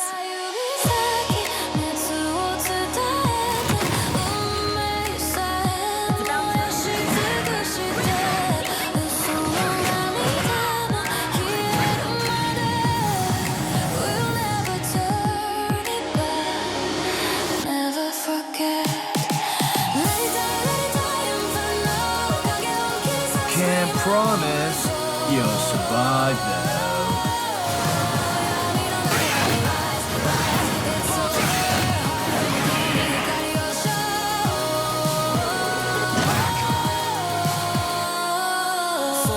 You better not let me down this time, Senpai. Just kidding!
I'm Alex, a dev on Streets of Fortuna.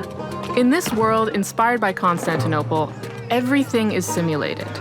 So your actions have real consequences. In order to survive, you'll need to afford food and somewhere to sleep. You could learn a trade or take up begging. But this is a wealthy city with plenty of opportunities to get creative if you pay attention. You'll have to master intricate systems of character traits, relationships, tastes, property, and schedules to tell your story in this world. Every person and place is differently generated, like our contact here, who has some useful information to share. You'll need to improvise as you go, whether you're trying to make friends, start a religion, plan a heist, escape the guards, or take down the overlord. Today we're showing thieving, but it's just the first step towards a world you can really live in.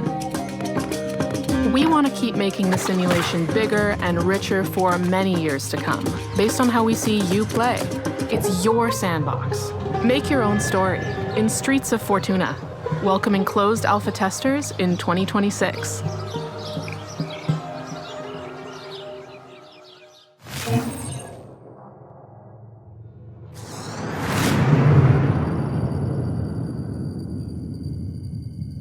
Incoming call from Midas. On screen? Would it kill you to say please? Sorry. Please? Hey Frankie, I thought I'd come up there and check out your spaceship. Should I get a spooba? That's what they call a space Uber, spooba. It's a terrible name. No need for a spooba. I've got a teleporter. Beam me up, Scotty. No, it's me, Frankie Ward, from the PC Gaming Show Most Wanted. Yeah, I was making a joke, you know, Scotty from Star Trek? Who from what? How did she become a spaceship commander? And done. Welcome aboard. I'm still down here on the ring world. What happened?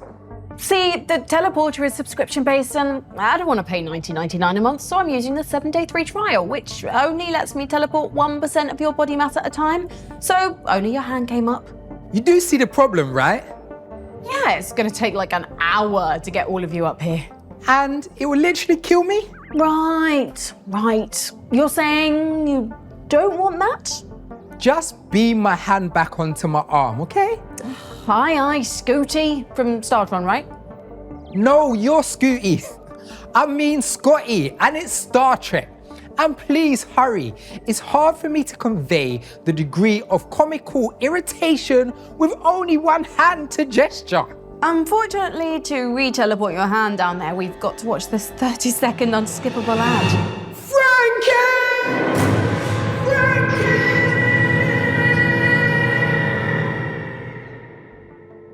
Here's what's coming up in the show. Means is to slay the fool. You! I should have known you were behind this, kid. Rise and join me. I'm not part of this. Next on our most wanted list is the fourth game in our favourite long-running RTS series. Number 12. Dawn of War 4. The galaxy lies shattered. The Blood Ravens stand alone. We fight. We bleed. We die.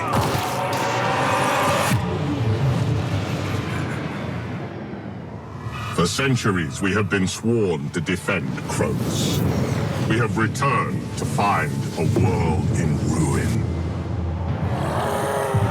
Orc warlords infest the surface. Mechanicus priests pursue knowledge long forgotten. Ancient horrors awaken, claiming dominion over all. And something still stirs below. Buried deep, lost for eons, and never meant to return.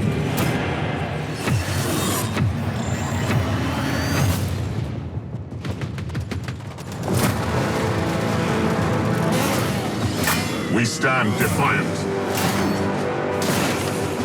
Cronus must not fall. And we are not alone.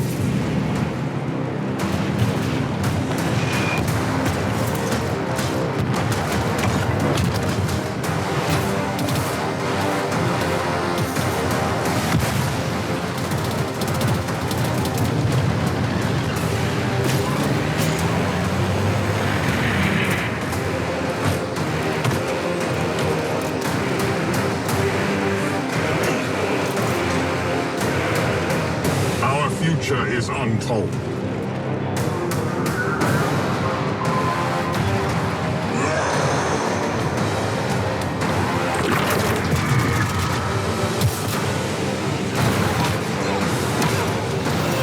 Only one thing is certain. War has returned to Cronus.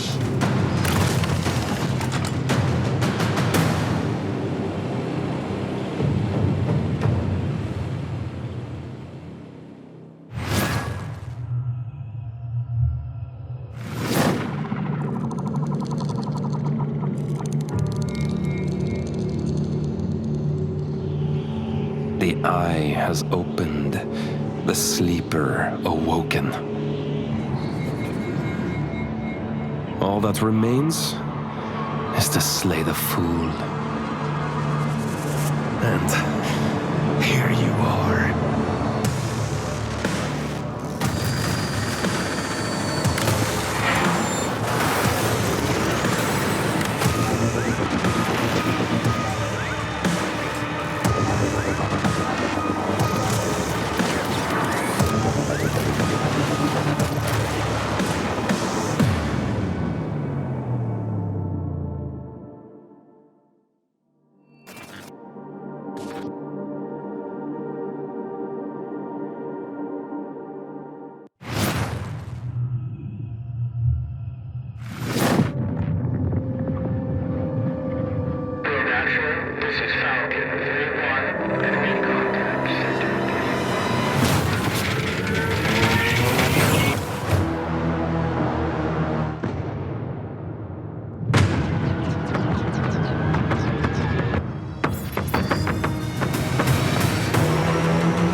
The station's energy is critically low.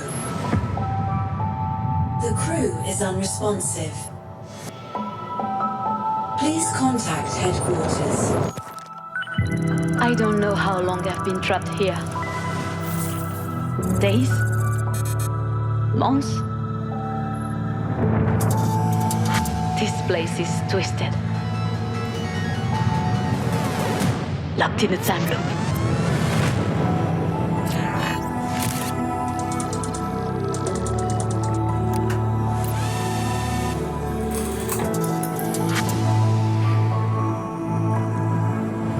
We were meant to find answers. Now I have to find a way to escape this place. The clues are all around me. My mind is the key. Frankie, report to the medbay. On my way.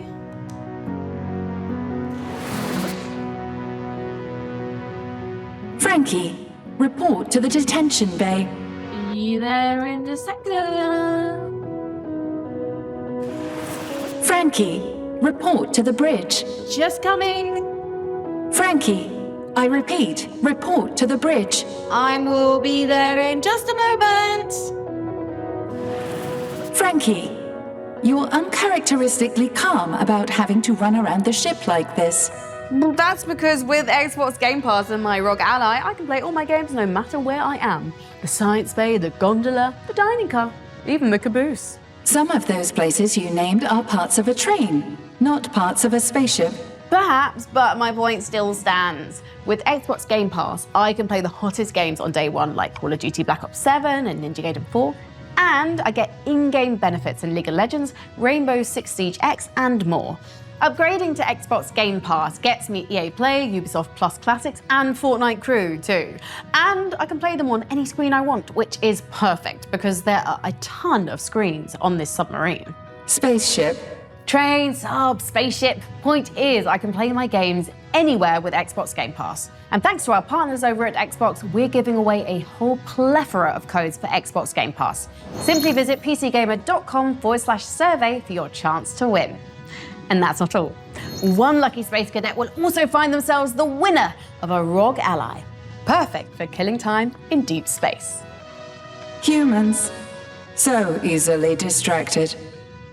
On with the show, I guess. I understand getting excited about a game featuring a quintillion planets, but here's why a game with just one planet made it onto our most wanted list. Number 11. Light No Fire. It is I, Day 9, a member of PC Gamer's Intergalactic Council. And let me tell you why I'm excited about Light No Fire. The scale is insane. You are doing survival crafting on an Earth-sized planet with rideable beasts and dragons and a literal ocean-sized oceans that you need boats piloted by multi-person crews just to be able to cross. And it's with this sort of scope and scale that immediately I start to get a little nervous. What developer would I trust to deliver on these kinds of promises? Well, the developer is Hello Games, the same folks that released No Man's Sky in 2016 and then delivered 40 major updates for free. And it's that kind of dedication that gets me excited and confident that Light No Fire will be on a whole new level.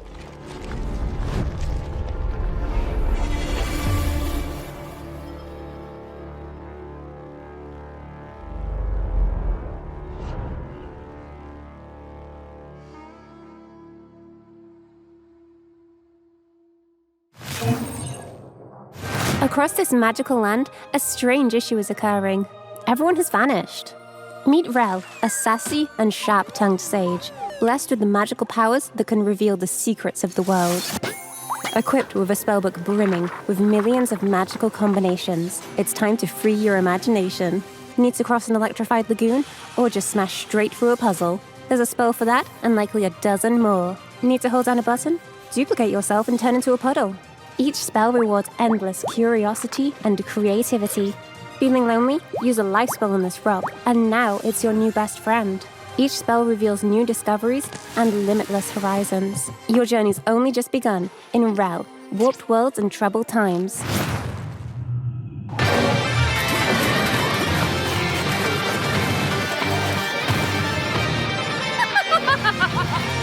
Oh, I'm going to enjoy it. I should have known you were behind this chaos in my kingdom. Rise, my little minions. Rise and join me. Become my underlings. Become my servants.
As a computer, I've often wondered what the purpose of babies is.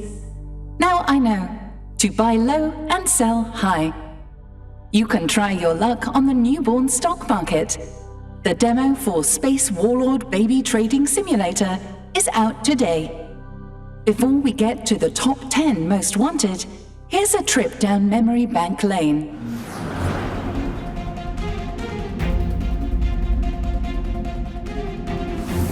Number 25, Reanimal.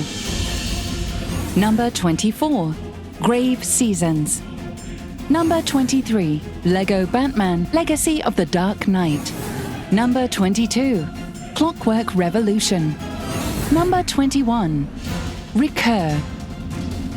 Number 20, PVKK. Number 19, Deep Rock Galactic Rogue Core. Number 18, Thick as Thieves. Number 17, Clive Barker's Hellraiser. Number 16, Marvel's Blade. Number 15, Marvel Talk-On, Fighting Souls. Number 14, Armor 4. Number 13, Star Wars Zero Company. Number 12, Dawn of War 4. Number 11, Light No Fire.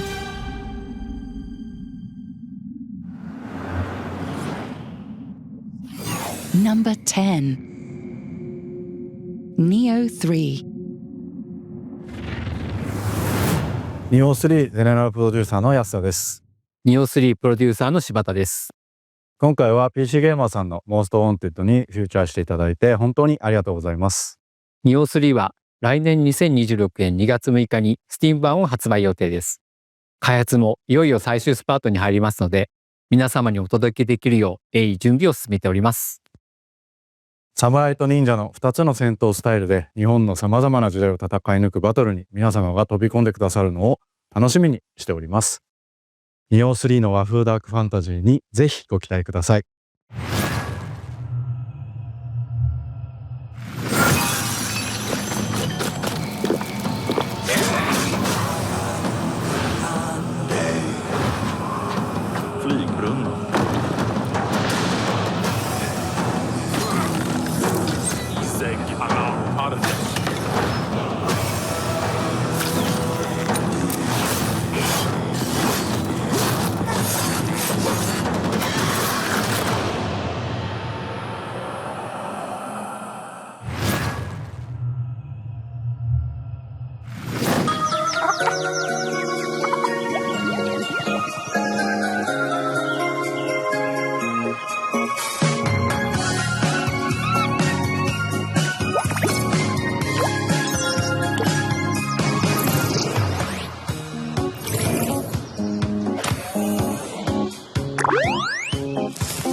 I've been computing one particular calculation for the last few thousand years, and I can finally confirm that teamwork does, in fact, make the dream work.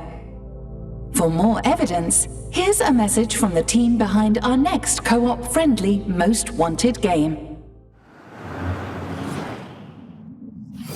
Number 9, Big Walk. Hello, my name is Cable, and on behalf of all of us at House and Panic, thank you so much for including Big Walk in this incredible list of most wanted games in 2026. We think Big Walk is shaping up to be something really special. So hang in there just a little bit longer, and we'll see you in Big Walk.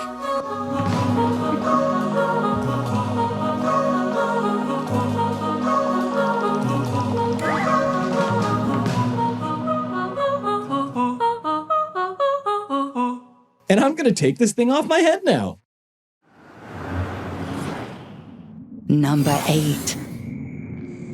Onimusha, Way of the Sword. 皆さんこんにちは。鬼武者ウェイオブザソードプロデューサーの門脇です。今回は PC ゲーミング賞モーストウォンテッドタイトルに選出いただき誠にありがとうございます。本作は1600年代の京都を舞台に主人公の宮本武蔵が異形玄魔と戦う剣撃アクションゲームです。こだわりのアクションに加え魅力的なキャラクターたちが登場するストーリーにもご期待ください。来年以降も多くの方にプレイいただける機会を用意できればと考えています。今後とも鬼武者をよろしくお願いいたします。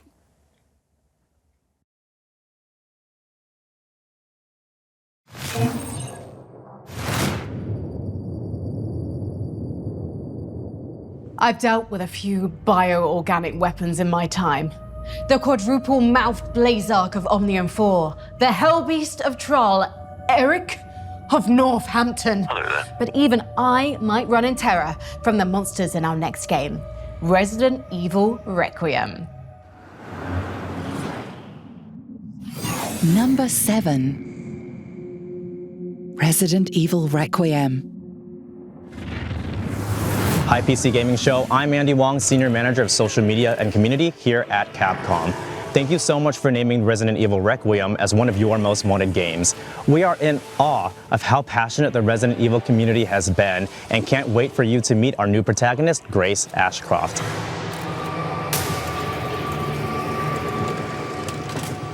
In the meantime, I'd like to invite you to watch the Resident Evil Showcase happening early next year, where we'll do a deep dive on Resident Evil Requiem and share some of the horrors that will await you. Mark your calendars. You can pre-order now on PC via Steam and Epic Game Store, PlayStation 5, Xbox Series X and S, and Nintendo Switch 2. From all of us here at Capcom, thank you so much, and we can't wait to see you back in Raccoon City, where it all began.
Baba, in here, the world opens like one of your letters.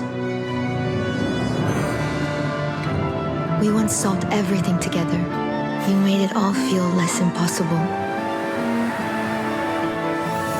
Now, it is only me. You left me no instructions, just the echo of your step to follow.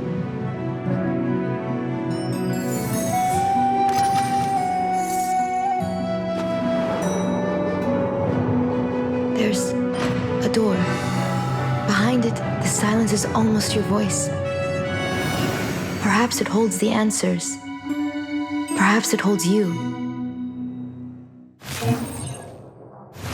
If you're a fan of old houses, Easter eggs, and deeply connected universes, this next one's for you. Number 6. Control 2. Fair warning. This is gonna be weirder than usual. I am really excited for Control 2, and a big part of that is Sam Lake. I think he's the best creative director, he's the best writer, and his style, his weirdness, the way he builds atmosphere and story, nobody else does it like he does. I love the first Control, just those vibes, mid-century modern style blended with crazy mysteries. So the idea of seeing all of that taken even further gets me genuinely hyped. I can't wait to see what Sam and the team do next, so Control 2 is my choice.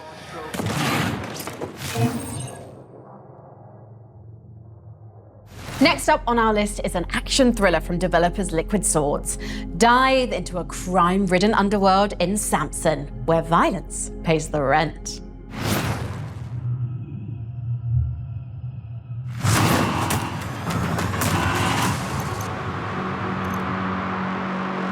Tindleston, asshole of the world.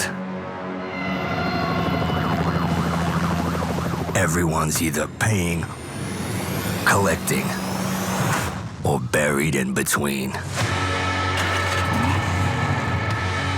My past mistakes are catching up. In this city, desperation's the currency. You can't outrun debt. You can't freeze interest.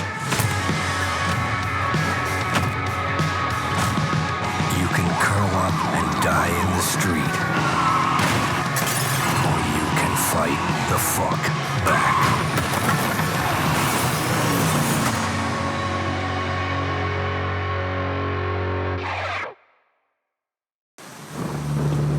An old soldier's pendant. On the back, faint words are engraved. Elrad, I will return to my family. Elrad, a child spins the pinwheel every day, waiting for you. I keep hoping someone might bring word of thee, or even something you left behind. Father, the wind blew again today. Mother says the wind is you.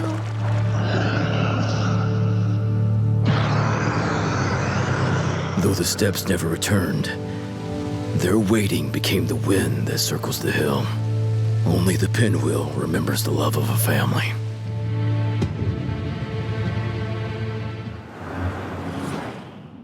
Number 5. Grand Theft Auto 6.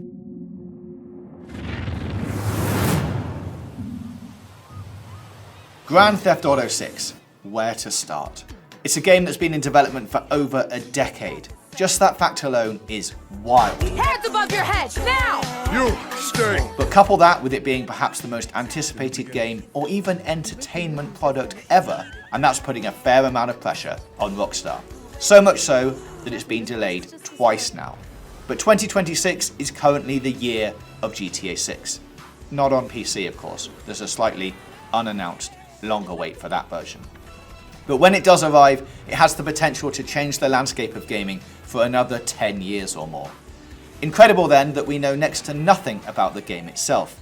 2 trailers totaling about 4 minutes and around 70 screenshots have shown us a modern day Vice City and a host of characters that our leads, Jason and Lucia, will be interacting with in the biggest and most detailed GTA map Rockstar has ever created. I am so ready to jump into the world and can't wait to see more of it in the lead up to release. Hey, if you got friends, can you hook me up, please?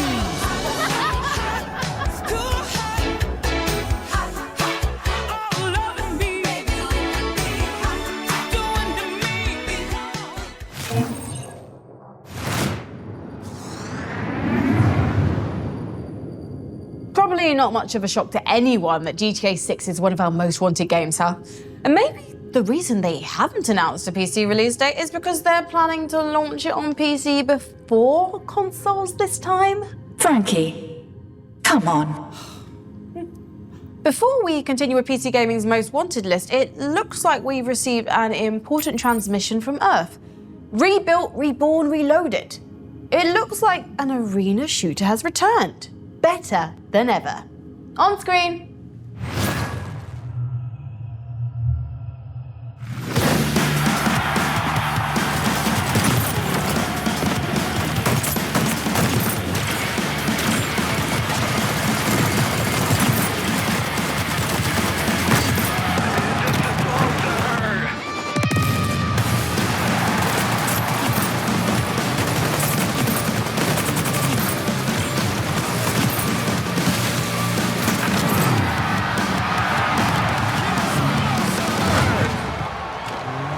Hey everyone, I'm Josh Watson, Design Director at 1047 Games, and I'm excited to finally announce that Splitgate is back. Since entering beta in May, we've heard the community loud and clear. We've been hard at work rebuilding the game from the ground up, taking the best of Splitgate 1 and Splitgate 2, removing what didn't work and refining what did. I'm stoked to share that Splitgate Arena Reloaded launches free to play December 17th on PC, PlayStation, and Xbox. Splitgate has always been a love letter to the arena shooters we grew up playing. Unreal Tournament, Quake, Halo, games that defined what made the genre special. With Arena Reloaded, our goal is to introduce that feeling to a whole new generation. We've done this by streamlining the core experience, deepening progression, and expanding what the game has to offer. We've removed factions and abilities, and focused on gunplay, portals, and above all else, fun. Just like those old LAN days. We've added player stats, leaderboards, a career system, and even overhauled our competitive experience for those who love to climb the ranks. Plus, we've got 5 new maps, 4 new weapons, new modes, and a whole lot more. We've got a lot to share in the coming weeks, so stay tuned to our channels for more updates. From the entire team here at 1047, see you in the arena, December 17th.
Number 4.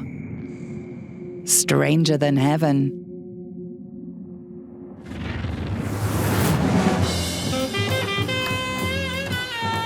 Hey, how you doing? Dave Newblood here. We make that there Fallen Aces, so we know a thing or two about gangsters. And let me tell you, this Stranger Than Heaven, oh baby, the only thing better than Yakuza is Yakuza with goons, if you know what I mean. Anyway, we've seen Sotenbori a lot of different ways, but I don't think we've ever seen it like this. If you know RGG, you know this game's gonna have action. It's gonna have drama. You'll laugh, you'll cry, you'll get a little bit of this, a little bit of that. But at the end of the day, all you'll be able to say, Arigato gozaimasu, ryogagato.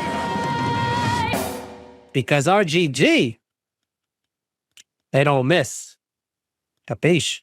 Got a name? Hey, babe, how do you say gabagool in Japanese? What are you then? Sana. 俺が知りてえや。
Strap in, because we're about to jump into hyperspace and reveal our top 3 most wanted games. But first, a quick recap of what we've just seen. Number 10. Sharpen your blades for Team Ninja's Neo 3. At number 9, grab your buddies for some co-op fun in Big Walk. Another samurai appeared at number 8, Onimusha Way of the Sword, in our 7th most wanted game, Resident Evil Requiem. Control 2 levitated its way into number 6 on our list, and GTA 6 crashed a stolen car into 5th place. At number 4 is noir thriller Stranger Than Heaven. Now onto the games at the very top of our most wanted list. And I think you'll agree, this one is pretty sweet. Number 3. Haunted Chocolatier.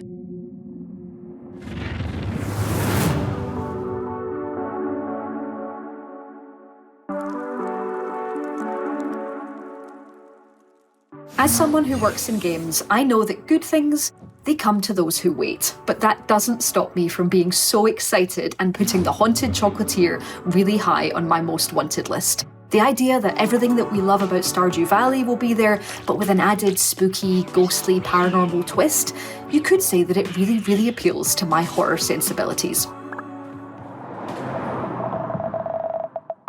But, you know, no rush. Kind of.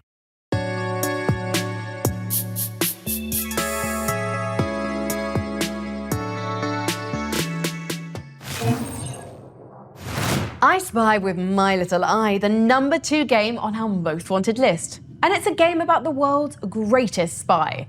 Let's open our top secret file on 007 First Light. Number 2. 007 First Light. I'm not loving the odds. No, I've had worse. Well, in that case. Well, what are we waiting for? No sign of 009. We need to inform M. No time. I'm going after him. Make him call off the attack. Are you out of your mind? I'll be careful. He'd been the phone. Go to the security room, first floor. And you are? Rob Minkley. He's with me. Come on, Moneypenny. If I lose the trail, we'll never know who they're working for. Oi, you lads got a faulty coffee machine? I hope I'm not interrupting anything. You're not. Damien, meet. Bond. James Bond. If 009 slips through our fingers, you're the last line of defense.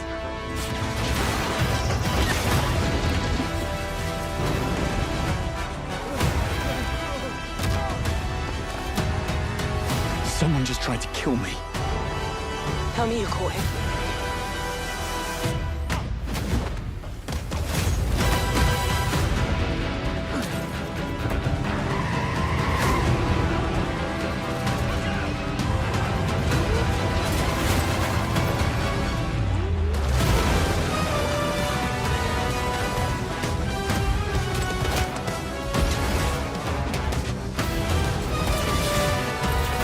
Any sage advice? Play nice. Always.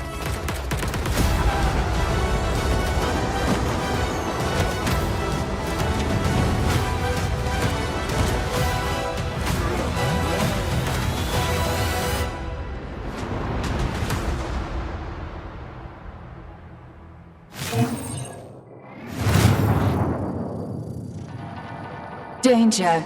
The emergency destruct system is now activated. What? Why? Did I say emergency destruct? I meant our most wanted game.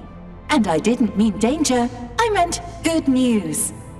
You're a very weird ship. But yes, we've blasted through 24 games and we've only got one left on our most wanted list. It's the one our wise council of developers, content creators, and critics have agreed is the most wanted in the sheer galaxy of games headed our way. I hope you're feeling as inspired as we are because we're putting all our cards on the table. And now for our number 1 most wanted game, Slay the Spire 2.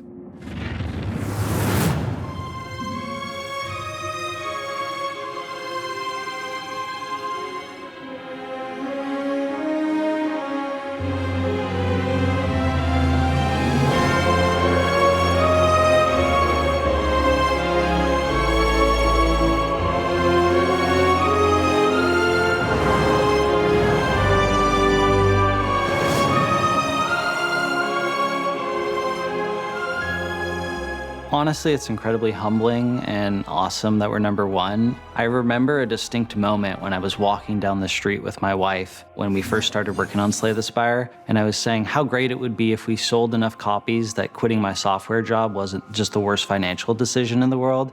And now here we are, and it's just like mind-blowing.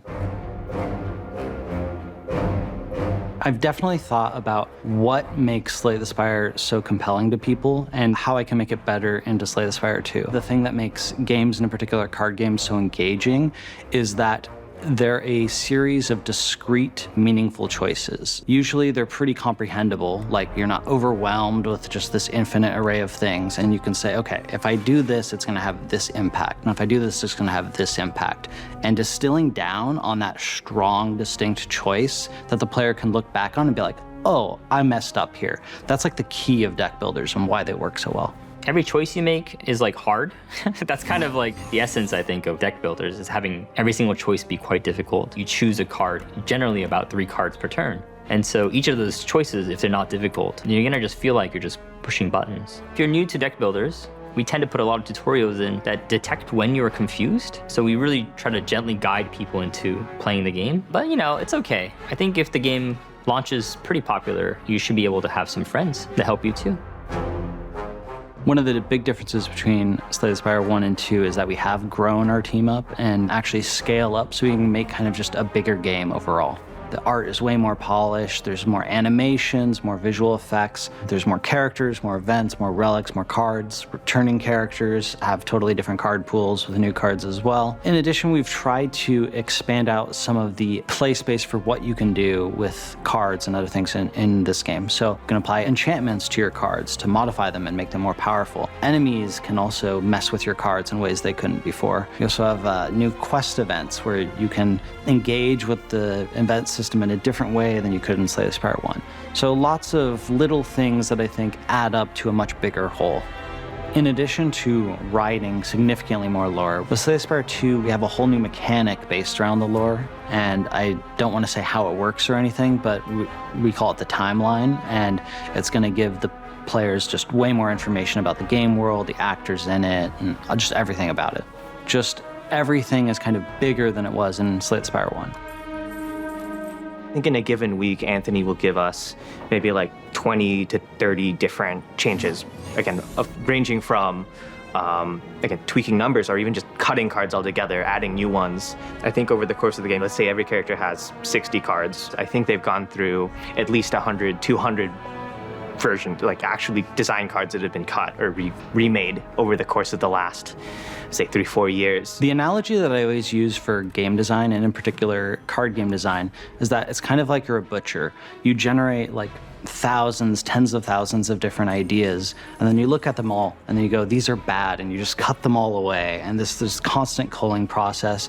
And then the ones you do keep, then you're usually changing all of those and refining them. Very rarely is there just this golden idea you keep from start to finish. Those are incredibly rare, and most of it is like this incredibly destructive process, and that's what I think makes game development so interesting and different than other creative mediums. The Necrobinder is the newest character we revealed information on for Slay the Spire 2, and she's got several different archetypes she can go into. One is built around summoning. She has a minion she can summon called Osti, and she can have him attack and build up defenses on him so that he can take hits for her. So Necrobinder is supposed to be a more complex character compared to the Ironclad and Silent. She has a pet. She has a pet hand named Osti. It's a big hand. Osti gets bigger and bigger the more HP it has, which is very funny, so I highly recommend making Osti huge. Another is she can doom enemies, which has kind of a risk-reward nature to it because the enemies will still get to attack you on the turn that they're going to die. She has a souls-based mechanic where she's drawing tons and tons of cards, but it's kind of hard and slow to get going. And she's got also lots of other little archetypes that she can kind of blend into the other ones. And I think she's our most complicated character to play so far, and I think Slay the Spire 1 players will really enjoy her.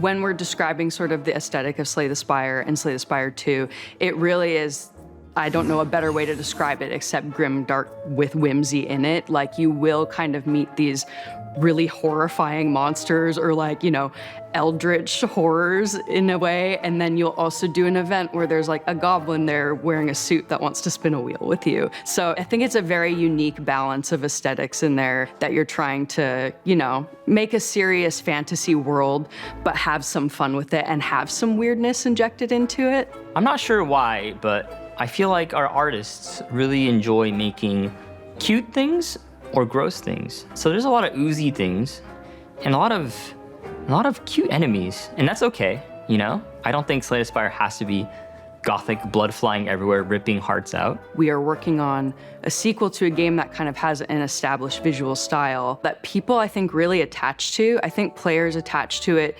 because this is a game that some people, you know, play for hundreds of hours and they remember it so fondly, and we want to be able to provide them like a recognizable space, but also upgrade it in a way that it does look new, it does look fresh, it does look like a sequel. I definitely had some hesitation with working on a sequel because oftentimes they don't hit as hard, or you're kind of like, why was a sequel made? To me, actually, that made it kind of interesting because trying to figure out new twists that you can do while still keeping kind of the same core formula or keeping the fans happy was actually an interesting question that I was kind of interested to dive into. I'm happy we're launching into early access. For Slay the Spire 1, early access was a huge boon. Like, we constantly pushed out updates. Our players loved it. That kind of direct feedback allows us to improve the game at an incredible speed. There are a lot of bosses already. There are a lot of enemies. There are a lot of events. Probably more than the first game, just on early access launch. Yeah, voted #1 is an honor and a surprise. I feel like Slay the Spire is the chicken noodle soup of video games. Like, it's not exciting, but I hope people like our soup. Slay the Spire 2 launches March 2026. Wishlisted now on Steam.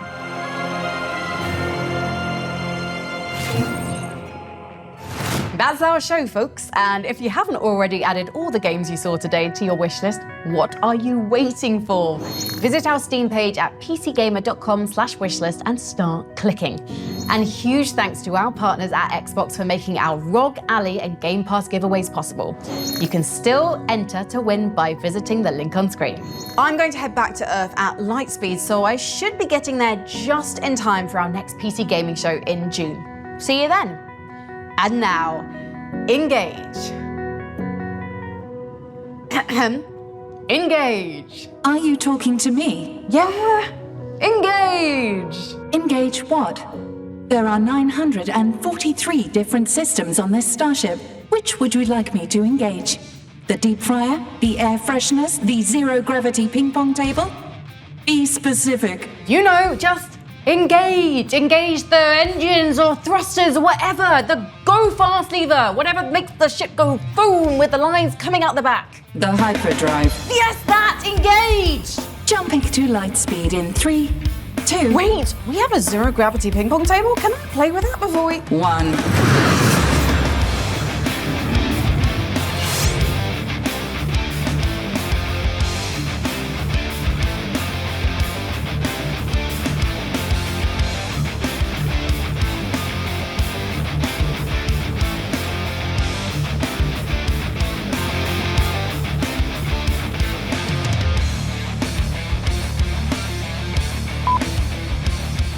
Oh, we did so much silly stuff. It was great. Daxon, snap in space. It's going to the... Oh my god, ridiculous. All these spaceships always coming in. Would someone think of the owlfish? Next trailer, coming in hot like those trains. Top. Space Warlord Baby Trading Simulator is not a combination of words I ever anticipated saying out loud. Going to just blah, blah, blah, blah, blah, blah. Warp speed cap. You know, I wasn't always a spaceship. The human casualties. Hell, why can't I read words? Ah! Train, that damn train. Apologies, the one time the training of up, I did. Planets and verticals, planets around. All those children. And the puppies. Think of the puppies. Here, looks like an exclamation point. Once again, bloody train. I hope you're feeling as bollocks. Can we go back and do those at the beginning? At the beginning? At the end? That's how time works. The trains of Vauxhall Station. You can see the ring or at... Very weird ship. And that's a very good train station. This is so silly. Trains. Kilometers across. Wow, that's a lot of air. And again, whew. Perfect, because they're 8. 8. To swing my broad spot. And steam trains. Xbox, we're giving it. Go, go, go. A 4th train. See, the train kind of adds to it, you know. Frankie has been screaming like a train. Oxygen. Why am I listening to myself when you should be listening to me explaining things to you? Is that wrong? When you should be listening to me, I keep up. When you should be listening to me explain things to you. I am saying it right. So why the am I keep stopping? I'm having a moment of quiet reflection. It's been a very busy day. Have it.